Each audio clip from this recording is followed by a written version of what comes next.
അപ്പോൾ അതൊന്നും ശ്രദ്ധിക്കുക എല്ലാവരും. ഓക്കെ, നമുക്ക് അല്ലെങ്കിൽ നമ്മുടെ ടൈം നമ്മുടെ വേസ്റ്റ് ആവും. അതുകൊണ്ടാണ്. ഓക്കെ, നമ്മൾ ഇന്നലെ ഡിസ്കസ് ചെയ്തുകൊണ്ടിരുന്നത് ആംഗ്ലോ മൈസൂർ വാർ ആണ്. സെക്കൻഡ് മോഡ്യൂൾ നമ്മൾ സ്റ്റാർട്ട് ചെയ്തു.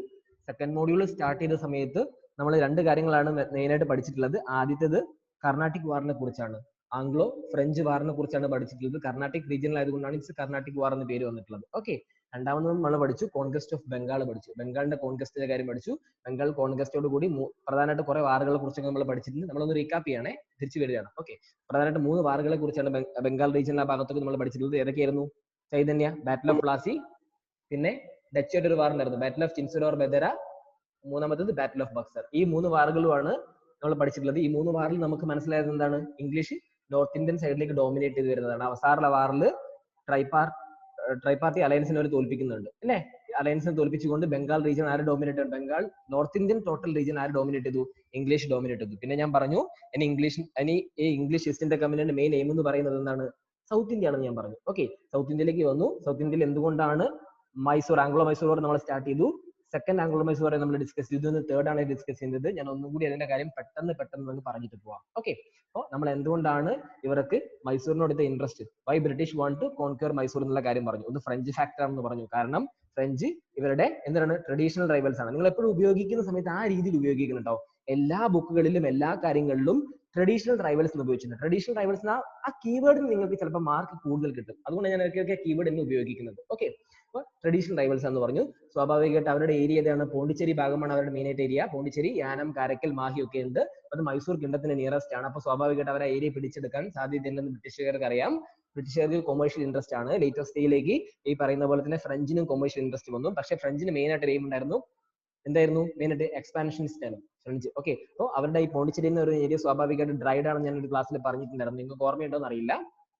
ഓക്കെ, ഇല്ലെങ്കിൽ അത് റിപ്പീറ്റ് ചെയ്ത് വായിക്കണം കേട്ടോ. നിങ്ങൾക്ക് ഇടയ്ക്കിടയ്ക്ക് ഓർമ്മ ഉണ്ടാവാൻ വേണ്ടി നിങ്ങൾ കണ്ടിന്യൂസ് ആയിട്ട് റിവിഷൻ ചെയ്യണം. ഓക്കെ, അപ്പോൾ നമ്മൾ പറഞ്ഞു, അപ്പൊ മൈസൂർ അവർ പിടിച്ചെടുക്കാൻ സാധ്യതയുണ്ട്. മൈസൂരും രാജാവുമായിട്ടൊരു ബന്ധം സ്ഥാപിക്കാൻ സാധ്യതയുണ്ട് എന്നുള്ളത് കൊണ്ട് എന്ത് ചെയ്തു? ഡയറക്ട്ലി അവർക്ക് ഫ്രഞ്ച് ഫാക്ടർ ഒഴിവാക്കാൻ വേണ്ടി മൈസൂർ ഏരിയയിലേക്ക് വരേണ്ടി വന്നു. രണ്ടാമത് കൊമേഴ്ഷ്യൽ ഇൻട്രസ്റ്റ് ആണ്. കൊമേഴ്ഷ്യൽ ഇൻട്രസ്റ്റിന്റെ കാര്യം പറഞ്ഞു. പറയുന്ന പോലെ Bengal is also richest area. അതുപോലെ മൈസൂർ എന്തുകൊണ്ടാണ് richest? Coastal, Malabar coastal trade നടക്കുന്ന ഒരു ഏരിയ കൂടിയാണ് എന്ത് ചെയ്യുന്നത്? ഈ പറയുന്ന മൈസൂർ എന്ന് പറയുന്നത്. ഓക്കെ, പിന്നെ നമ്മൾ പറഞ്ഞു ഇന്ത്യൻ ഓഷ്യനിലേക്ക് ഒരു ആക്സസ് ചെയ്യണമെങ്കിൽ, നേവൽ പവർ ആയിട്ട് ആക്സസ് ചെയ്യണമെങ്കിൽ ഈ പറയുന്ന രീതിയിൽ മൈസൂർ എന്ത് ചെയ്യണം? അവർക്ക് കോൺക്വസ്റ്റ് ചെയ്യണം. ഓക്കെ, അപ്പൊ മൈസൂർ അവരുടെ ഇൻട്രസ്റ്റ് ആണെന്ന് നമുക്ക് മനസ്സിലായി. എന്തുകൊണ്ടാണ് മൈസൂർ അവർക്ക് ഇത്ര താല്പര്യമുള്ളത് നമുക്ക് മനസ്സിലായി. ഓക്കെ, പിന്നെ നമ്മുടെ ഹിസ്റ്ററി ഓഫ് മൈസൂരിന്റെ കാര്യം നമ്മൾ ഓൾറെഡി റൈസ് ഓഫ് ഓട്ടോണമസ് സ്റ്റേറ്റിലും ഇന്നലെയും ജസ്റ്റ് ഒന്ന് പറഞ്ഞിട്ടുണ്ട്. ഞാൻ ജസ്റ്റ് ഒരു ഒറ്റ ഓട്ടത്തിൽ പറഞ്ഞുതരാം.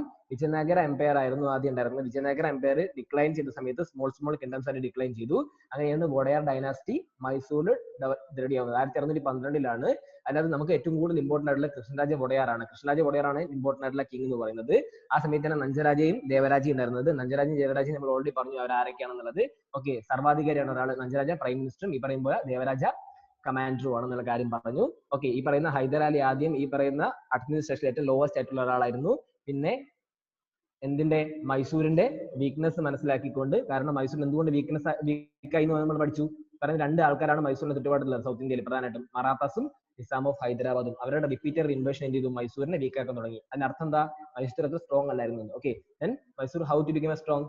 കാരണം ഹൈദരാലി വന്നു. ഹൈദരാലി എന്ത് ചെയ്തു? ഈ പറയുന്ന മൈസൂരിനെയും മറാത്താസിനെയും ഈ പറയുന്ന നിസാമിനെയും മറാത്താസിനെയും എന്ത് ചെയ്തു?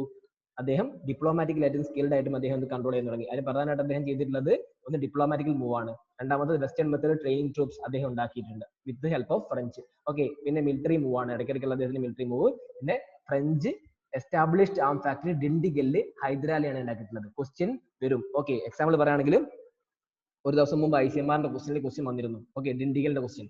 ഓക്കെ, അതുകൊണ്ട് നിങ്ങൾ ഏത് എക്സാം പഠിക്കുമ്പോൾ നിങ്ങൾ ആ രീതിയിൽ ചിന്തിക്കണം. നിങ്ങൾ എപ്പോഴും UPSC പെർസ്പെക്റ്റീവ് മാത്രം ചിന്തിച്ചാൽ പോരാ, നിങ്ങൾ എല്ലാം പഠിക്കണം. ഓക്കെ, അപ്പൊ അതുകൊണ്ടാണ് ഞാൻ ഈ ഭാഗങ്ങളൊക്കെ പറഞ്ഞിട്ട് പോകുന്നത്. ഓക്കെ, പിന്നെ ഹൈദരാലിന്റെ എന്താണ് ഹൈദരാലി, എങ്ങനെയാണ് ഹൈദരാലി ഇത്രയും ഡെവലപ്പ് ആയിട്ടുള്ളത്? ഞാൻ ഫസ്റ്റ് സ്റ്റേറ്റ്മെന്റ് ഞാൻ പറഞ്ഞു, is uneducated but intellect. Okay, നമ്മൾ എങ്ങനെയാണ് ഇന്റലക്ട് ഫസ്റ്റ് ആംഗ്ലോ മൈസൂർ വാറിൽ നമ്മൾ മനസ്സിലാക്കുക എങ്ങനെയാണ് അദ്ദേഹത്തിന്റെ ഇന്റലക്ട് കാര്യം എന്നുള്ളത്. പിന്നെ അദ്ദേഹം ബ്രില്യൻ കമാൻഡർ ആയിരുന്നു. സ്വാഭാവികമായിട്ട് എങ്ങനെ ബ്രില്യൻ കമാൻഡർ എന്ന് പറയാൻ പറ്റാം? ഹൈദരാലിനെ ഏറ്റവും താഴെ തട്ടുന്ന ഹൈദരാലി ഡിഫാക്ടർ റൂളർ ആയിട്ട് വന്നിട്ടുണ്ടായിരുന്നു. Man of superior military talent. അദ്ദേഹത്തിന് മിലിറ്ററി ടാലന്റ് ഹൈ ആയിരുന്നു. സൗണ്ട് ഡിപ്ലോമാറ്റിക് സ്കിൽ നമ്മൾ ഫസ്റ്റ് മറാത്ത വാറിൽ അദ്ദേഹത്തിന്റെ ഡിപ്ലോമാറ്റിക് സ്കില്ല് ഞാൻ ഓൾറെഡി മെൻഷൻ ചെയ്തിട്ടുണ്ടായിരുന്നു. ഓക്കെ, പിന്നെ ക്വാളിറ്റി ഓഫ് ലീഡർഷിപ്പ്, അദ്ദേഹത്തിന്റെ ഹൈ ക്വാളിറ്റി ഓഫ് ലീഡർഷിപ്പ് ആയിരുന്നു ഉണ്ടായിരുന്നത്. പിന്നെ നമ്മൾ പറഞ്ഞു ആംഗ്ലോ മൈസൂർ വാർ, ഫസ്റ്റ് ആംഗ്ലോ മൈസൂർ വാർ നമ്മൾ ഡിസ്കസ് ചെയ്തു. എന്തുകൊണ്ടാണ് അവിടെ ഡിസ്പ്യൂട്ട് വരാൻ കാരണം? എപ്പോഴും നിങ്ങൾ ശ്രദ്ധിക്കേണ്ടത് എന്താണെന്ന് വെച്ച് കഴിഞ്ഞാൽ എവിടെയെങ്കിലും എന്തെങ്കിലും ഫോൾട്ട് ഉണ്ടെങ്കിൽ ആദ്യം ആ ഫോൾട്ട് ദുരുപയോഗം ചെയ്തുകൊണ്ട് മുമ്പോട്ട് വരുന്ന ആൾക്കാരാണ് ബ്രിട്ടീഷുകാർ. ഓക്കെ, സ്വാഭാവികമായിട്ട് മൈസൂരിന്റെ തട്ട് എന്ന് പറയുന്നത് 3 ആൾക്കാരാണ്, മറാത്താസും നിസാമും കർണാട്ടിക്കും. ഞാനിത് ഫാസ്റ്റിൽ പോകുന്നത് ഇന്നലെ ക്ലാസ്സിൽ പറഞ്ഞതുകൊണ്ടാണ്, സെക്കൻഡ് കംപ്ലീറ്റ് ആക്കിയിട്ടുണ്ട്, അതുകൊണ്ട് ഞാൻ ഫാസ്റ്റിൽ പറഞ്ഞു പോകുന്നത്. ഓക്കെ അല്ലേ? നിങ്ങൾക്ക് മൈൻഡിൽ കിട്ടുന്നുണ്ടല്ലോ ഞാൻ പറയുന്ന കാര്യങ്ങൾ അല്ലേ? സീത മനസ്സിലാവുന്നുണ്ടോ? കേൾക്കുന്നുണ്ടല്ലോ അല്ലേ ഞാൻ പറയുന്നത്? ഗൗരി ഓക്കെ അല്ലേ? ഞാൻ പറഞ്ഞതുകൊണ്ടാണ് ഞാൻ സ്പീഡിൽ പറഞ്ഞു പോകുന്നത്. ഗൗരി ഉണ്ടോ ക്ലാസ്സിൽ നിന്ന്? ഓക്കെ, അപ്പോൾ ഞാൻ സ്പീഡിൽ പറഞ്ഞത് അതുകൊണ്ടാണ്. ഓക്കെ, അപ്പോൾ ത്രെട്ട് ഇവർ 3 പേരാണ്, മറാത്താസും നിസാമും കർണാട്ടിക്കുമാണ്. ഇവർക്ക് ഇംഗ്ലീഷുകാർ മൈസൂരിന് ത്രെട്ടായിരുന്നില്ല. എന്തുകൊണ്ട് ഇംഗ്ലീഷ് ത്രെട്ടാവായത്? ഇംഗ്ലീഷ് അപ്പോഴും നോർത്ത് ഇന്ത്യൻ ഭാഗത്താണ് റീജിയൻ ഡോമിനേറ്റ് ചെയ്യുന്നത്. കർണാട്ടിക് റീജിയനിലാണ് ഈ പറയുന്ന പോലെ ആ സമയത്ത് ആരുണ്ടായിരുന്നത്? ഇംഗ്ലീഷ് ഉണ്ടായിരുന്നത്. കർണാട്ടിക് റീജിയൻ അവരെങ്ങനെ ഹാൻഡിൽ ചെയ്തു? സെക്കൻഡ് കർണാട്ടിക് വാറിന്റെ സമയത്ത്. ഓർമ്മയുണ്ടോ? കർണാട്ടിക് ആര് ഡോമിനേറ്റ് ചെയ്തിരുന്നു? ഇംഗ്ലീഷ് ഡോമിനേറ്റ് ചെയ്തു. ഹൈദരാബാദ് ഡോമിനേറ്റ് ചെയ്തത് ഫ്രഞ്ച് ആയിരുന്നു ഞാൻ പറഞ്ഞു. ഓക്കെ, ഇങ്ങനെ ബ്രിട്ടീഷുകാർ എന്ത് ചെയ്യാണ്? ഈ പറയുന്ന പോലെ ഒരു അനുനയനം ആരുമായിട്ട് കാണിക്കുകയാണ്? ഹൈദരാബാദ്, നിസാം ഓഫ് ഹൈദരാബാദുമായിട്ട് കാണിക്കുകയാണ്. അപ്പൊ നിസാം ഓഫ് ഹൈദരാബാദ് ഈ പറയുന്ന പോലെ തന്നെ എന്ത് ചെയ്തു? നോർത്തേൺ കർക്കാസ് ആർക്ക് കൊടുത്തു? ബ്രിട്ടീഷിന് കൊടുത്തു. നോർത്തേൺ കർക്കാസ് കൊടുക്കാൻ കാരണം ബ്രിട്ടീഷുകാർ പറഞ്ഞു, എങ്ങാനും മറാത്താസോ അല്ലെങ്കിൽ ഈ പറഞ്ഞ മൈസൂരെ നിങ്ങൾ അറ്റാക്ക് ചെയ്യുകയാണെങ്കിൽ ആര് ഹെൽപ്പ് ചെയ്യും? ബ്രിട്ടീഷുകാർ ഹെൽപ്പ് ചെയ്യുന്നു. ഓക്കെ, അങ്ങനെ നോർത്തേൺ കർക്കാസ് കൊടുക്കും. നോർത്തേൺ കർക്കാസ് കൊടുക്കുന്ന സമയത്ത് എന്താ പ്രശ്നം വരുന്നത്? സർക്കാസ് ഉപകാരം വരിക. കാരണം ഇവർക്ക് എന്ത് ചെയ്യാൻ പറ്റും? ഈ ഭാഗത്ത് മിലിറ്ററി ട്രൂപ്പ് മെയിൻറ്റെയിൻ ചെയ്യും. മിലിറ്ററി ട്രൂപ്പ് മെയിൻറ്റെയിൻ ചെയ്ത് കഴിഞ്ഞാൽ ഈ പറയുന്ന പോലെ ആക്സസിബിലിറ്റി കൂടുതലാവും. ഓക്കെ, പിന്നെ അതിന് വേണ്ടിയിട്ട് ഫസ്റ്റ് ആംഗ്ലോ മൈസൂർ വാറിന്റെ സ്റ്റാർട്ടിംഗ് ആണ്. നമ്മൾ ആദ്യം പറഞ്ഞു കോഴ്സ് ഓഫ് ദി വാർ എന്താന്ന് പറഞ്ഞു. ഓക്കെ, ഒരു അലയൻസ് ക്രിയേറ്റ് ചെയ്യാണ് മറാത്താസും നിസാമും ഇംഗ്ലീഷും കൂടിയിട്ട് ആർക്കെതിരെ? ഹൈദരാലിക്കെതിരെ. അതിൽ അലയൻസ് ക്രിയേറ്റ് ചെയ്യുന്ന സമയത്ത് ഇംഗ്ലീഷുകാർ പറഞ്ഞത് പിടിച്ചെടുക്കുന്ന സ്ഥലം ആർക്ക് കൊടുക്കാം? നിസാമിന് കൊടുക്കാം. മറാത്താസിന് പിടിച്ചെടുക്കുന്ന ഒരു സം ഓഫ് മണി കൊടുക്കാന്ന് പറഞ്ഞു. ഓക്കെ, ഇത് ഹൈദരാലിക്ക് മനസ്സിലായി. ഹൈദരാലി എന്ത് ചെയ്തു? ഹൈദരാലിന്റെ ഡിപ്ലോമാറ്റിക് സ്കിൽ ഉപയോഗിച്ചിട്ട് മറാത്താസിനെ എന്ത് ചെയ്തു? മറാത്താസിനെ ന്യൂട്രൽ ആക്കി. എന്ത്? പെർട്ടിക്കുലർ എമൗണ്ട് ഓഫ് ചൗത്ത് കൊടുക്കാന്ന് പറഞ്ഞ് മറാത്താസിനെ ന്യൂട്രൽ ആക്കി. നിസാമിന് എന്ത് പറഞ്ഞു? ഒരു പെർട്ടിക്കുലർ എമൗണ്ട് ഓഫ് ഷെയർ നിസാമിന് കൊടുക്കാം. ടെറിട്ടറി കോൺക്വസ്റ്റ് ചെയ്ത പെർട്ടിക്കുലർ എമൗണ്ട് ഷെയർ നിസാമിന് കൊടുക്കാന്ന് പറഞ്ഞു. അങ്ങനെ എന്ത് ചെയ്തു? ഈ അലയൻസ് ബ്രേക്ക് ചെയ്തിട്ട് 2 അലയൻസ് കൂടിയിട്ട് കർണാട്ടിക്കിനെ, അതായത് നിസാം ഓഫ് ഹൈദരാബാദും മറാത്താസും മൈസൂരും കൂടി ചേർന്നിട്ട് ആരെ? നവാബ് ഓഫ് കർണാട്ടിക്കിനെ അറ്റാക്ക് ചെയ്തു. നവാബ് ഓഫ് കർണാട്ടിക്കിനെ അറ്റാക്ക് ചെയ്ത് ആർക്ക് സ്വാഭാവിക ദേഷ്യം വരും? ഇംഗ്ലീഷ് ദേഷ്യം. കാരണം ഇംഗ്ലീഷാണ് അവിടെ ഡോമിനേറ്റ് ചെയ്യുന്നത്. സ്വാഭാവിക ഇംഗ്ലീഷ് അറ്റാക്ക് ചെയ്യാൻ തുടങ്ങി. ഓക്കെ, അപ്പൊ ഇംഗ്ലീഷിനെ ഈ പറയുന്ന നിസാമിന്റെ ആർമി, ഹൈദരാലിന്റെ ആർമി തോൽപ്പിക്കുകയാണ്. ഓക്കെ, അതായത് ഫേസ് ടു ഹ്യൂമിലിയേറ്റഡ് ഡിഫീറ്റഡ് എന്നാണ് പലതും പറഞ്ഞത്. അതുകൊണ്ടാണ് ഈ പോയിന്റ് ഇവിടെ എടുത്തു വരാൻ കാരണം. ഓക്കെ, അങ്ങനെ തോൽക്കണം. അങ്ങനെ ഒരു ട്രീറ്റി ക്രിയേറ്റ് ചെയ്യാണ് 1769. ഫസ്റ്റ് ആംഗ്ലോ മൈസൂർ വാർ അവിടെയാണ് അവസാനിക്കുന്നത്. ട്രീറ്റി ക്രിയേറ്റ് ചെയ്തു. ട്രീറ്റി ഓഫ് മദ്രാസ് എന്നാണ് അതിന്റെ പേര്. ഓക്കെ, ട്രീറ്റി ഓഫ് മദ്രാസിൽ മെയിൻ ആയിട്ട് നമ്മൾ ട്രീറ്റി ക്രിയേറ്റ് ചെയ്യുമ്പോൾ ശ്രദ്ധിക്കേണ്ടത്, എല്ലാ ട്രീറ്റികളിലും ഈ പറയുന്ന പോലെ തന്നെ പ്രിസണേഴ്സിനെ വിട്ടുകൊടുക്കുകയും ടെറിട്ടറി വിട്ടുകൊടുക്കുകയും ചെയ്യാറുണ്ട് പല ട്രീറ്റികളും. ട്രീറ്റി എന്ന് പറയുന്നത് സമാധാന ഉടമ്പടി എന്നുള്ള കോൺസെപ്റ്റിലൂടെയാണ്. ഓക്കെ, ആ ഏരിയയിൽ സമാധാന ഉടമ്പടി ക്രിയേറ്റ് ചെയ്യുക എന്നുള്ളതാണ്. പിന്നെ ഹൈദരാലിന്റെ ആവശ്യം എന്ന് പറയുന്നത് മറാത്താസിന്റെ അറ്റാക്ക് ഒപ്പോസ് ചെയ്യുന്നുള്ളതായിരുന്നു. അതുകൊണ്ടാണ് ഹൈദരാലി ട്രീറ്റി ഓഫ് മദ്രാസിൽ ഈ പറയുന്ന ബ്രിട്ടീഷുകാരോട് എന്ത് ചെയ്തത്? ഒരു ഹെൽപ്പ് എന്ന രീതിയിൽ പറഞ്ഞത്, എങ്ങനെയെങ്കിലും മറാത്താസ് അറ്റാക്ക് ചെയ്യുകയാണെങ്കിൽ എന്ത് ചെയ്യണം? നിങ്ങൾ എന്നെ സഹായിക്കണം എന്നുള്ള രീതിയിൽ. ഓക്കെ, അപ്പൊ ഇംഗ്ലീഷിന്റെ സഹായം ഹൈദരാലി, ഹൈദരാലിന്റെ സഹായം ഇംഗ്ലീഷ് ഏറ്റെടുക്കുകയാണ്. ഓക്കെ, അങ്ങനെ ഹൈദരാലി എന്ത് ചെയ്യാണ്? ഈ ട്രീറ്റി ഇംഗ്ലീഷ് ഈസ്റ്റ് ഇന്ത്യ കമ്പനിയെ വിശ്വാസം ഇല്ലാത്തതുകൊണ്ട് എന്ത് ചെയ്തു? ഡയറക്ട്ലി ഇംഗ്ലീഷിൽ പാർലമെന്റിൽ പോയിട്ട് അത് സൈൻ ചെയ്ത് തിരിച്ചു വന്നു. ഓക്കെ, അപ്പോൾ ഇന്നലെ എന്നോടൊരു ക്വസ്റ്റ്യൻ ചോദിച്ച ക്വസ്റ്റ്യൻ വളരെ ഇമ്പോർട്ടന്റ് ആയിട്ടുള്ള ക്വസ്റ്റ്യൻ തന്നെയാണ്. എന്തുകൊണ്ടാണ്? ഞാൻ സാറ് ഓൾറെഡി പറഞ്ഞു, ഹൈദരാലി ഇന്റലക്ട് ആണെന്ന് പറഞ്ഞു. ഓക്കെ, ഇന്റലക്ട് ആയതുകൊണ്ട് എന്തുകൊണ്ടാണ് ട്രീറ്റി ഓഫ് മദ്രാസ് സൈൻ ചെയ്ത സമയത്ത് ഒന്നും ആവശ്യപ്പെടാതിരുന്നത്? കാരണം ഹൈദരാലിയുടെ മെയിൻ ത്രെട്ട് എന്തായിരുന്നു? മറാത്താസ് ആയിരുന്നു ഹൈദരാലിയുടെ മെയിൻ ത്രെട്ട്. ഹൈദരാലിക്ക് ആരെങ്കിലും പേടിയുണ്ടെങ്കിൽ മറാത്താസിനെയാണ്. ഓക്കെ, അത് എന്തുകൊണ്ടാണെന്ന് നമ്മൾ മറാത്താസിനെ കുറിച്ച് ഡിസ്കസ് ചെയ്യുമ്പോൾ പറയും. പക്ഷെ ഞാൻ ഒന്നും കൂടി പറഞ്ഞുതരാം എന്താണ് കാരണം എന്നുള്ളത്. ഓക്കെ, കാരണം അത് എല്ലാവരും അറിയേണ്ട പോയിന്റ് ആണ്. ഓക്കെ, പിന്നെ ഒരു കാര്യം ചെയ്യാം, നിങ്ങൾക്ക് എന്തെങ്കിലും ഡൗട്ട് നിങ്ങൾ ഡയറക്റ്റ് ആയിട്ട് ചോദിക്കണം. ചോദ്യം വിഡ്ഢിത്തരം ശരിയൊന്നുമില്ല. നിങ്ങൾ ചോദിച്ച ക്വസ്റ്റ്യൻ വളരെ വാലിഡ് ആയിട്ടുള്ള ക്വസ്റ്റ്യൻ ആണ്. ഓക്കെ, അത് വളരെ ഇമ്പോർട്ടന്റ് ആയിട്ടുള്ള ക്വസ്റ്റ്യൻ ആണ്. അപ്പൊ എല്ലാവരും അറിയേണ്ട ക്വസ്റ്റ്യൻ ആണ്. എന്തുകൊണ്ടാണ് മറാത്താസിന് ഇത്ര ഭയം എന്നുള്ളത്? ഓക്കെ, 2 കാരണമാണ്. മറാത്താസിന് ഒരു ഒഫീഷ്യൽ ആർമിയുണ്ട്, അൺഒഫീഷ്യൽ ആർമിയുണ്ട്. ഒഫീഷ്യൽ ആർമി എന്ന് പറയുന്നത് മറാത്താസ് പെയ്ഡ് ചെയ്ത് സൂക്ഷിക്കുന്ന ആർമിയാണ്. അൺഒഫീഷ്യൽ ആർമി എന്ന് പറയുന്നത് പിൻഡാരീസ് ആണ്. ഓക്കെ, നിങ്ങൾ ബാഹുബലി കണ്ടിട്ടുണ്ടോ സിനിമ? ഓക്കെ, ബാഹുബലി 2 ആരെങ്കിലും കണ്ട ഓർമ്മയുണ്ടോ? ബാഹുബലി 2 നമ്മുടെ കട്ടപ്പ പറയുന്നില്ലേ പിൻഡാരീസ് ആണ് അറ്റാക്ക് ചെയ്യുന്നു പറഞ്ഞ് വരുന്ന ഓർമ്മയുണ്ടോ? അവർ കൊള്ളക്കാരാണെന്ന് പറഞ്ഞ ഓർമ്മയുണ്ടോ? ആ പിൻഡാരീസ് എന്ന് പറഞ്ഞ കോൺസെപ്റ്റ് വരുന്നത് എവിടുന്നാന്ന് അറിയാവോ? ഈ പറയുന്ന മറാത്താസിന്റെയാണ്. മറാത്താസിന്റെ അൺഒഫീഷ്യൽ ആർമിയാണ് പിൻഡാരീസ്. എന്താന്ന് വെച്ച് കഴിഞ്ഞാല് മറാത്താസ് ഒരു സ്ഥലത്ത് ഇൻവേഡ് ചെയ്യും, ആ സ്ഥലം പിടിച്ചെടുക്കും. അപ്പോ ഓക്കെ, ആ പിടിച്ചെടുത്ത സ്ഥലത്ത് രാത്രി കാലത്ത് യുദ്ധം ചെയ്ത് കൊള്ളയടിക്കുന്ന ആൾക്കാരാണ് പിൻഡാരീസ് എന്ന് പറയുന്നത്. ഇത് ആർക്കറിയാം? ഹൈദരാലിക്ക് അറിയാം. സ്വാഭാവികമായിട്ട് എന്താണ്? മറാത്താസ് യുദ്ധം ചെയ്ത് കഴിഞ്ഞാൽ മറാത്താസ് ലൂട്ട് ചെയ്ത് മാത്രമല്ല പോകും, രാത്രി കാലങ്ങളിൽ വന്നിട്ട് ആരും ലൂട്ട് ചെയ്ത് പോകും? ഈ പറഞ്ഞ പിൻഡാരീസ് ഉള്ള സ്ഥലം കൂടി ലൂട്ട് ചെയ്ത് പോകും. അപ്പൊ 2 ആർമിയും കൂടി വരെ ലൂട്ട് ചെയ്യുന്നതുകൊണ്ട് ആ ഏരിയ എൻറ്റയർലി നശിച്ചു പോകും. അതാണ് മെയിൻ ആയിട്ടുള്ള ഹൈദരാലിക്ക് അറിയാം. പിന്നെ ഹൈദരാലിക്ക് ഒരു കാര്യം, മറാത്താസ് എത്രത്തോളം സ്ട്രോങ് ആണെന്നും കൂടെ അറിയാം. അപ്പോൾ മറാത്താസിന് അതിന് എപ്പോഴും പ്രൊട്ടക്ഷൻ വേണം. കാരണം ഹൈദരാലി എപ്പോ എന്ത് ചെയ്യും, ചവിത്ത് കൊടുക്കാതിരിക്കുന്നു, അപ്പോഴൊക്കെ എന്ത് ചെയ്യും, കയറി അറ്റാക്ക് ചെയ്യും. മറാത്താസ് അത്രത്തോളം സ്ട്രോങ് ആണെന്ന് നിങ്ങൾ ആലോചിക്കുക ആ കാലഘട്ടത്തിൽ. അതുകൊണ്ട് ഹൈദരാലിക്ക് ആരെ പേടിയാണ്, ഈ പറയുന്ന മറാത്താസിനെ പേടിയാണ്. അതുകൊണ്ടാണ് എന്ത് ചെയ്തത്, ഇംഗ്ലീഷ് ഈസ്റ്റ് ഇന്ത്യ കമ്പനിയോട് സപ്പോർട്ട് ചോദിച്ചിട്ടുള്ളത്. എന്ത്, ഈ പറയുന്ന പോലെ തന്നെ. കാരണം ഇവർ ഹൈദരാലിക്ക് അറിയാം വെസ്റ്റേണൈസേഷൻ എന്ന കോൺസെപ്റ്റ്, മിലിറ്ററി വെസ്റ്റേണൈസേഷൻ എന്നുള്ള കോൺസെപ്റ്റ് ഹൈദരാലിക്ക് ഉണ്ട്. ഓക്കെ, അതുകൊണ്ട് തന്നെ ഹൈദരാലിക്ക് നല്ലപോലെ അറിയാം ഈ പറയുന്ന ഇംഗ്ലീഷ് ഈസ്റ്റ് ഇന്ത്യ കമ്പനിക്കും എന്ത് ചെയ്യുന്നത്, ഈ പറയുമ്പോൾ വെസ്റ്റേണൈസ്ഡ് ആർമിയാണുള്ളതെന്ന് അറിയാം. ഓക്കെ, സ്ട്രോങ് ആർമിയാണെന്ന് അറിയാം. അപ്പൊ മറാത്താസിനെ തോൽപ്പിക്കാൻ ഹൈദരാലിന്റെ കൂടെ ഒരാളും കൂടി ഉണ്ടെങ്കിൽ ഹൈദരാലിക്ക് എളുപ്പമാണ്. അതുകൊണ്ടാണ് ട്രീറ്റി ഓഫ് മദ്രാസിൽ അങ്ങനെ ഒരു സൈനിങ്ങിന്റെ ആവശ്യം. അതാണായിരുന്നു അദ്ദേഹത്തിന്റെ ഡിപ്ലോമാറ്റിക് സ്കിൽ. പക്ഷേ ഞാൻ മുമ്പ് പറഞ്ഞു, ഇംഗ്ലീഷുകാരുടെ വാക്കും പഴയ ചാക്കും ഒരുപോലെയാണ്. ഇംഗ്ലീഷുകാർ അത് തെറ്റിച്ചു. ഓക്കെ, അങ്ങനെ സെക്കൻഡ് ആംഗ്ലോ മൈസൂർ വാർ വരികയാണ്. സെക്കൻഡ് ആംഗ്ലോ മൈസൂർ വാറിന്റെ സമയത്ത് ആ ട്രീറ്റിന്റെ ഹ്യൂമിലിയേഷൻ, ട്രീറ്റി തെറ്റിക്കുകയാണ്. ഓക്കെ, ആ ട്രീറ്റി വയലേറ്റ് ചെയ്യണം. അങ്ങനെ ട്രീറ്റി വയലേറ്റ് ചെയ്യുന്ന സമയത്ത് ഈ പറയുന്ന പോലെ തന്നെ ആര് അറ്റാക്ക് ചെയ്തു, മറാത്താസ്. സ്വാഭാവികം നമ്മൾ ട്രീറ്റ് സൈൻ ചെയ്യുന്ന സമയത്ത് എന്താണ്, അവർക്കൊരു ധൈര്യം ഉണ്ടാവില്ല, എന്റെ കൂടെ അവനുണ്ട്, അപ്പൊ നമ്മൾ കപ്പം കൊടുക്കാതിരിക്കും അല്ലേ. നമ്മൾ കണ്ടിട്ടില്ല ചില സിനിമകളിൽ ഗുണ്ടകൾ നമ്മൾ ഉപദ്രവിക്കുന്ന സമയത്ത് നമ്മുടെ കൂടെ ആരും സപ്പോർട്ട് ഉണ്ടെങ്കിൽ നമ്മൾ എന്തില്ല, ആ ഗുണ്ടയ്ക്ക് എന്തെങ്കിലും കപ്പം കൊടുക്കില്ല ഇല്ലേ. അതേപോലെ തന്നെയാണ് നമ്മൾ മറാത്താസിന് എന്ത് ചെയ്യുന്നത്, അതേപോലെ ചവിത്ത് കൊടുക്കാൻ ഈ പറയുന്ന ഹൈദരാലി ഓപ്പോസ് ചെയ്തു. അപ്പൊ സ്വാഭാവികമായിട്ട് എന്ത് ചെയ്യും, മറാത്താസ് അറ്റാക്ക് ചെയ്യുമല്ലോ. മറാത്താസ് ആര് അറ്റാക്ക് ചെയ്തു, മൈസൂരിനെ അറ്റാക്ക് ചെയ്തു. അപ്പോൾ സ്വാഭാവികമായിട്ട് ആർക്ക് പ്രശ്നം വന്നു, ഈ പറയുന്ന ഹൈദരാലിക്ക് പ്രശ്നം വരാൻ തുടങ്ങി. അപ്പൊ ഇംഗ്ലീഷുകാരെ സഹായിക്കണ്ടേ, ഇംഗ്ലീഷുകാർ സഹായിച്ചില്ല. ഇംഗ്ലീഷുകാർക്ക് ടൈമിൽ എത്താൻ പറ്റില്ല, അതൊരു പ്രോബ്ലം. അപ്പൊ ഹൈദരാലിക്ക് മനസ്സിലായി ആരെ നമ്പാൻ പറ്റില്ല, ഇംഗ്ലീഷുകാരെ വിശ്വസിക്കാൻ പറ്റില്ല. അതുകൊണ്ട് ഹൈദരാലി എന്ത് ചെയ്തു, ഫ്രഞ്ചുമായിട്ടൊരു കമ്പനി ഉണ്ടാക്കാൻ ശ്രമിച്ചു. സോ മെയ്ഡ് ഫ്രണ്ട്ഷിപ്പ് വിത്ത് ഫ്രഞ്ച്. ഓക്കെ, അപ്പൊ അത് ആർക്ക് സ്വാഭാവികമായിട്ട് ദേഷ്യം വരും, ഇംഗ്ലീഷുകാർക്ക് ദേഷ്യം വരും. എന്തുകൊണ്ടാണ് ഇംഗ്ലീഷുകാർക്ക് ദേഷ്യം വരുന്നത്, ഇവിടെ ട്രഡീഷണൽ ഡ്രൈവേഴ്സ് ആണ്.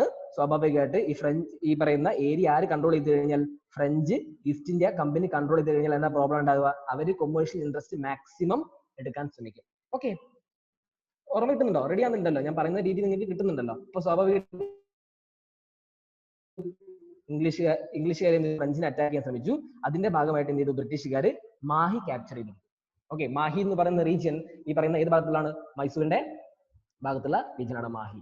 ഓക്കെ, അപ്പൊ സ്വാഭാവികമായിട്ട് ആർക്ക് ത്രെട്ട് വരും, ആർക്കാണ് ദേഷ്യം വന്നിട്ടുള്ളത്, മാഹി റീജിയൻ, യാനം, കാരക്കൽ ശരിക്കും ഫ്രഞ്ചിന്റെ പോർഷൻ ആണ്. ഓക്കെ, പക്ഷേ ഇത് അണ്ടർ ദി കൺട്രോൾ ഓഫ് ആരേതാണ്, ഈ പറയുന്ന മദ്രാസിന്റെ അണ്ടറാണ്. മദ്രാസ് അണ്ടറാണ്, ഹൈദരാലിന്റെ അണ്ടറാണ്. അപ്പൊ ഹൈദരാലിക്ക് എന്താ പ്രശ്നം എന്നുള്ളത്, ഡയറക്റ്റ് ചലഞ്ച്, എന്റെ അതോറിറ്റിയിൽ കയറി നിങ്ങൾ കളിക്കാനായോ.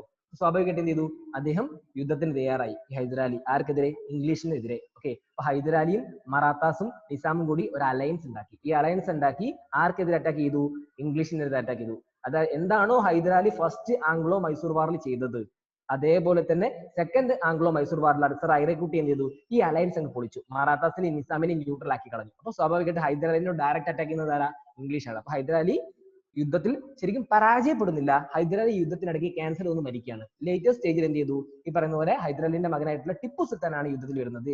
ഈ യുദ്ധം കൺക്ലൂഡ് ആയി നമുക്ക് പറയാൻ പറ്റില്ല. ഈ യുദ്ധം കൺക്ലൂഡ് ആക്കുന്നതിന് മുൻപ് ഒരു ട്രീറ്റി വന്നു. ഓക്കെ, ട്രീറ്റി ഒന്ന് ഞാൻ സെയിം പറഞ്ഞു, ഇൻകൺക്ലൂസീവ് എന്നാണ് സെക്കൻഡ് ആവുന്നത്. ഓക്കെ, അപ്പൊ സ്വാഭാവികമായിട്ടും ഈ ഏരിയയിൽ പീസ് ക്രിയേറ്റ് ചെയ്യേണ്ട ആവശ്യമുണ്ട്, സമാധാനം ക്രിയേറ്റ് ചെയ്യേണ്ട ആവശ്യമുണ്ട്. അതുകൊണ്ട് തന്നെ ട്രീറ്റി ഓഫ് മാംഗ്ലൂർ പറഞ്ഞിട്ടുള്ളത് ഒരു നെഗോസിയേഷൻ ട്രീറ്റി വരികയാണ് രണ്ടാളും കൂടി. ഓക്കെ, അങ്ങനെ അവിടെ സമാധാന ഉടമ്പടി ക്രിയേറ്റ് ചെയ്യാണ്. പിന്നെ രണ്ടാൾക്കാരും പിടിച്ചെടുത്തുള്ള ടെറിട്ടറി അങ്ങോട്ടും ഇങ്ങോട്ടും വിട്ടുകൊടുക്കുകയാണ്. ഓക്കെ, ഇത്രയും കാര്യം നിങ്ങൾക്ക് ക്ലിയർ ആയോ? Treaty of Madras, treaty of Mangalore, first Anglo Mysore war, second Anglo Mysore war, ഇത്രയും നമ്മൾ ഇതിൽ എടുത്തിട്ടുണ്ട്. ഓക്കെ, ഞാൻ ഒന്ന് ജസ്റ്റ് റീകാപ്പ് ചെയ്തതാണ് ഇത്രയും വരെ. ഓക്കെ അല്ലേ? ചൈതന്യ, ഗൗരി, സീത എല്ലാരും അപ്പൊ സീതന്റെ പേര് ഇടയ്ക്കിടയ്ക്ക് നീ ഓർമ്മ വരും എനിക്ക്, കാരണം എന്നോട് ചോദിച്ചാൽ എനിക്ക് ഓർമ്മ ഉണ്ടാവും. ഓക്കെ, അതുകൊണ്ട് ആരും എന്നോട് ചോദിക്കാതിരിക്കണ്ട, ഓർമ്മ ഉണ്ടാവുന്ന നിങ്ങൾ എന്ത് ചോദ്യം നിങ്ങൾക്ക് ചോദിക്കാം, എനിക്ക് അറിയാവുന്നതാണ് നിങ്ങൾ പറഞ്ഞു തരും. ഓക്കെ, മണ്ടൻ ചോദ്യങ്ങൾ, ശരിയായിട്ടുള്ള ചോദ്യം, തെറ്റായിട്ടുള്ള ചോദ്യങ്ങൾ ഒന്നുമില്ല, ചോദ്യമാണ് പ്രധാനം. ഓക്കെ, നാളെ ആ ചോദ്യം ചിലപ്പോൾ നിങ്ങളുടെ UPSC വരുന്ന സമയത്തായിട്ട് നിങ്ങൾക്ക് അത് ചോദ്യം ശരിയാണോ തെറ്റാണോ എന്ന് മനസ്സിലാവുന്നു. ഓക്കെ, നിങ്ങൾക്ക് എന്തും ചോദിക്കാം. ഓക്കെ, എനിക്ക് അറിയാവുന്നതാണെങ്കിൽ പറഞ്ഞുതരും, ഇല്ലെങ്കിൽ ഡെഫിനറ്റ് ആയിട്ട് ഞാൻ നോക്കിയിട്ട് പറഞ്ഞുതരും. അത് എത്ര വലിയ മണ്ടൻ ചോദ്യമാണെങ്കിലും എത്ര നല്ല ചോദ്യമാണെങ്കിലും. ഓക്കെ, ഇന്നലെ ചോദിച്ചത് വളരെ ഇമ്പോർട്ടൻ്റ് ആയിട്ട് ക്വസ്റ്റ്യൻ, അതുകൊണ്ടാണ് ഞാൻ പറയാനും കാരണം. വൈ ട്രീറ്റി ഓഫ് മദ്രാസ്, എന്തുകൊണ്ടാണ് ഈ പറയുന്ന സമാധാന ഉടമ്പടി ക്രിയേറ്റ് ചെയ്യാനുള്ള കാരണം, ഈ പറയുന്നവർക്ക് എന്തുകൊണ്ടാണ് മറാത്തസിന്റെ ത്രെട്ട് ആയതുകൊണ്ടാണ്. ഓക്കെ, അപ്പൊ നമ്മൾ പഠിക്കാൻ പോകുന്നത് തേർഡ് ആംഗ്ലോ മൈസൂർ വാറിനെ കുറിച്ചാണ്. ഓക്കെ, അപ്പൊ നമ്മൾ തേർഡ് ആംഗ്ലോ മൈസൂർ വാറിനെ കുറിച്ചാണ് പഠിക്കുന്നത്. ഞാൻ ഓൾറെഡി പറഞ്ഞു third Anglo Mysore war 1789 to 92 വരെയാണ്. നമ്മൾ ആദ്യം പറഞ്ഞു എന്ത് വാർ പഠിക്കുന്ന സമയത്തും 2-3 കാര്യങ്ങൾ ശ്രദ്ധിക്കണം. ഒന്ന്, ഏത് ഇയറിലാണ് ആ വാർ നടന്നിട്ടുള്ളത്.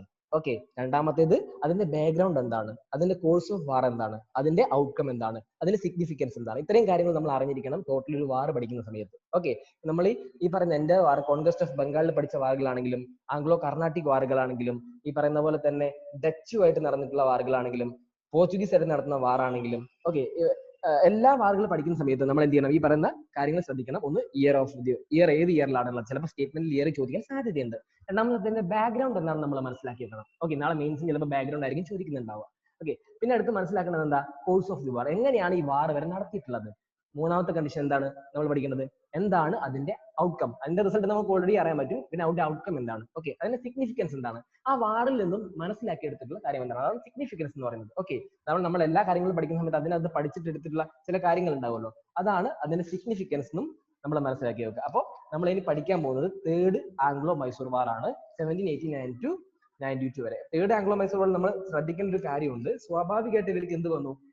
1789-92 വരെ ഒരു കാര്യം നമുക്കറിയാം, ഇവരെന്താണ് ട്രഡീഷണൽ ഹോസ്റ്റാലിറ്റി ഉണ്ട്. ഈ പറയുന്ന പോലെ തന്നെ ഇംഗ്ലീഷും മൈസൂരും തമ്മിൽ അത്ര നല്ല ബന്ധമൊന്നുമല്ല ഉള്ളത്. ഒന്ന്, തന്റെ അച്ഛനോട് യുദ്ധം ചെയ്തിട്ടുള്ള ആൾക്കാരാണ് ഈ പറയുന്ന ഇംഗ്ലീഷുകാർ. സ്വാഭാവികമായിട്ട് എന്ത് ചെയ്യും? ഈ ഇംഗ്ലീഷുകാരോട് ആർക്ക് ദേഷ്യമുണ്ട്?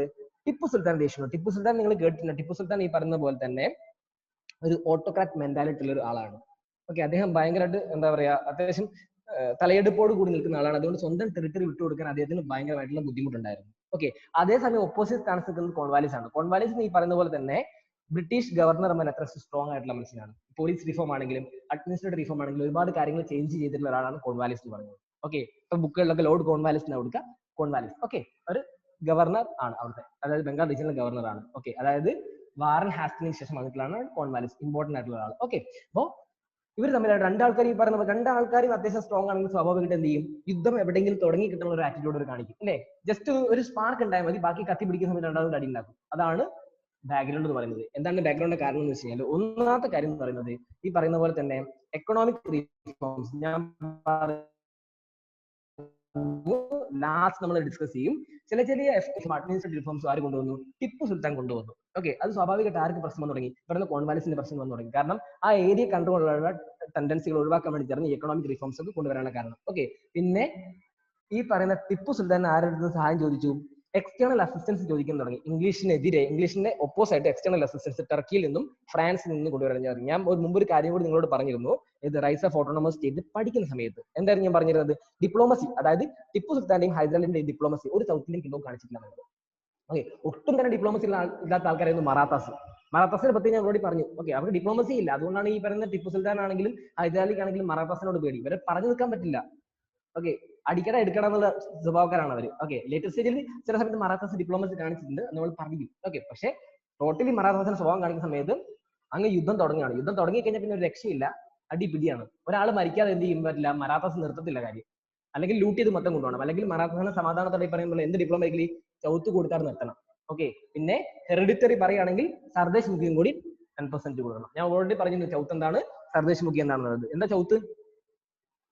എന്താണ് ഗൗരി? ചൗത്ത് എന്താണ്? ചൗത്തും സർദേശ് മുഖിയും തമ്മിലുള്ള വ്യത്യാസം എന്താണ്?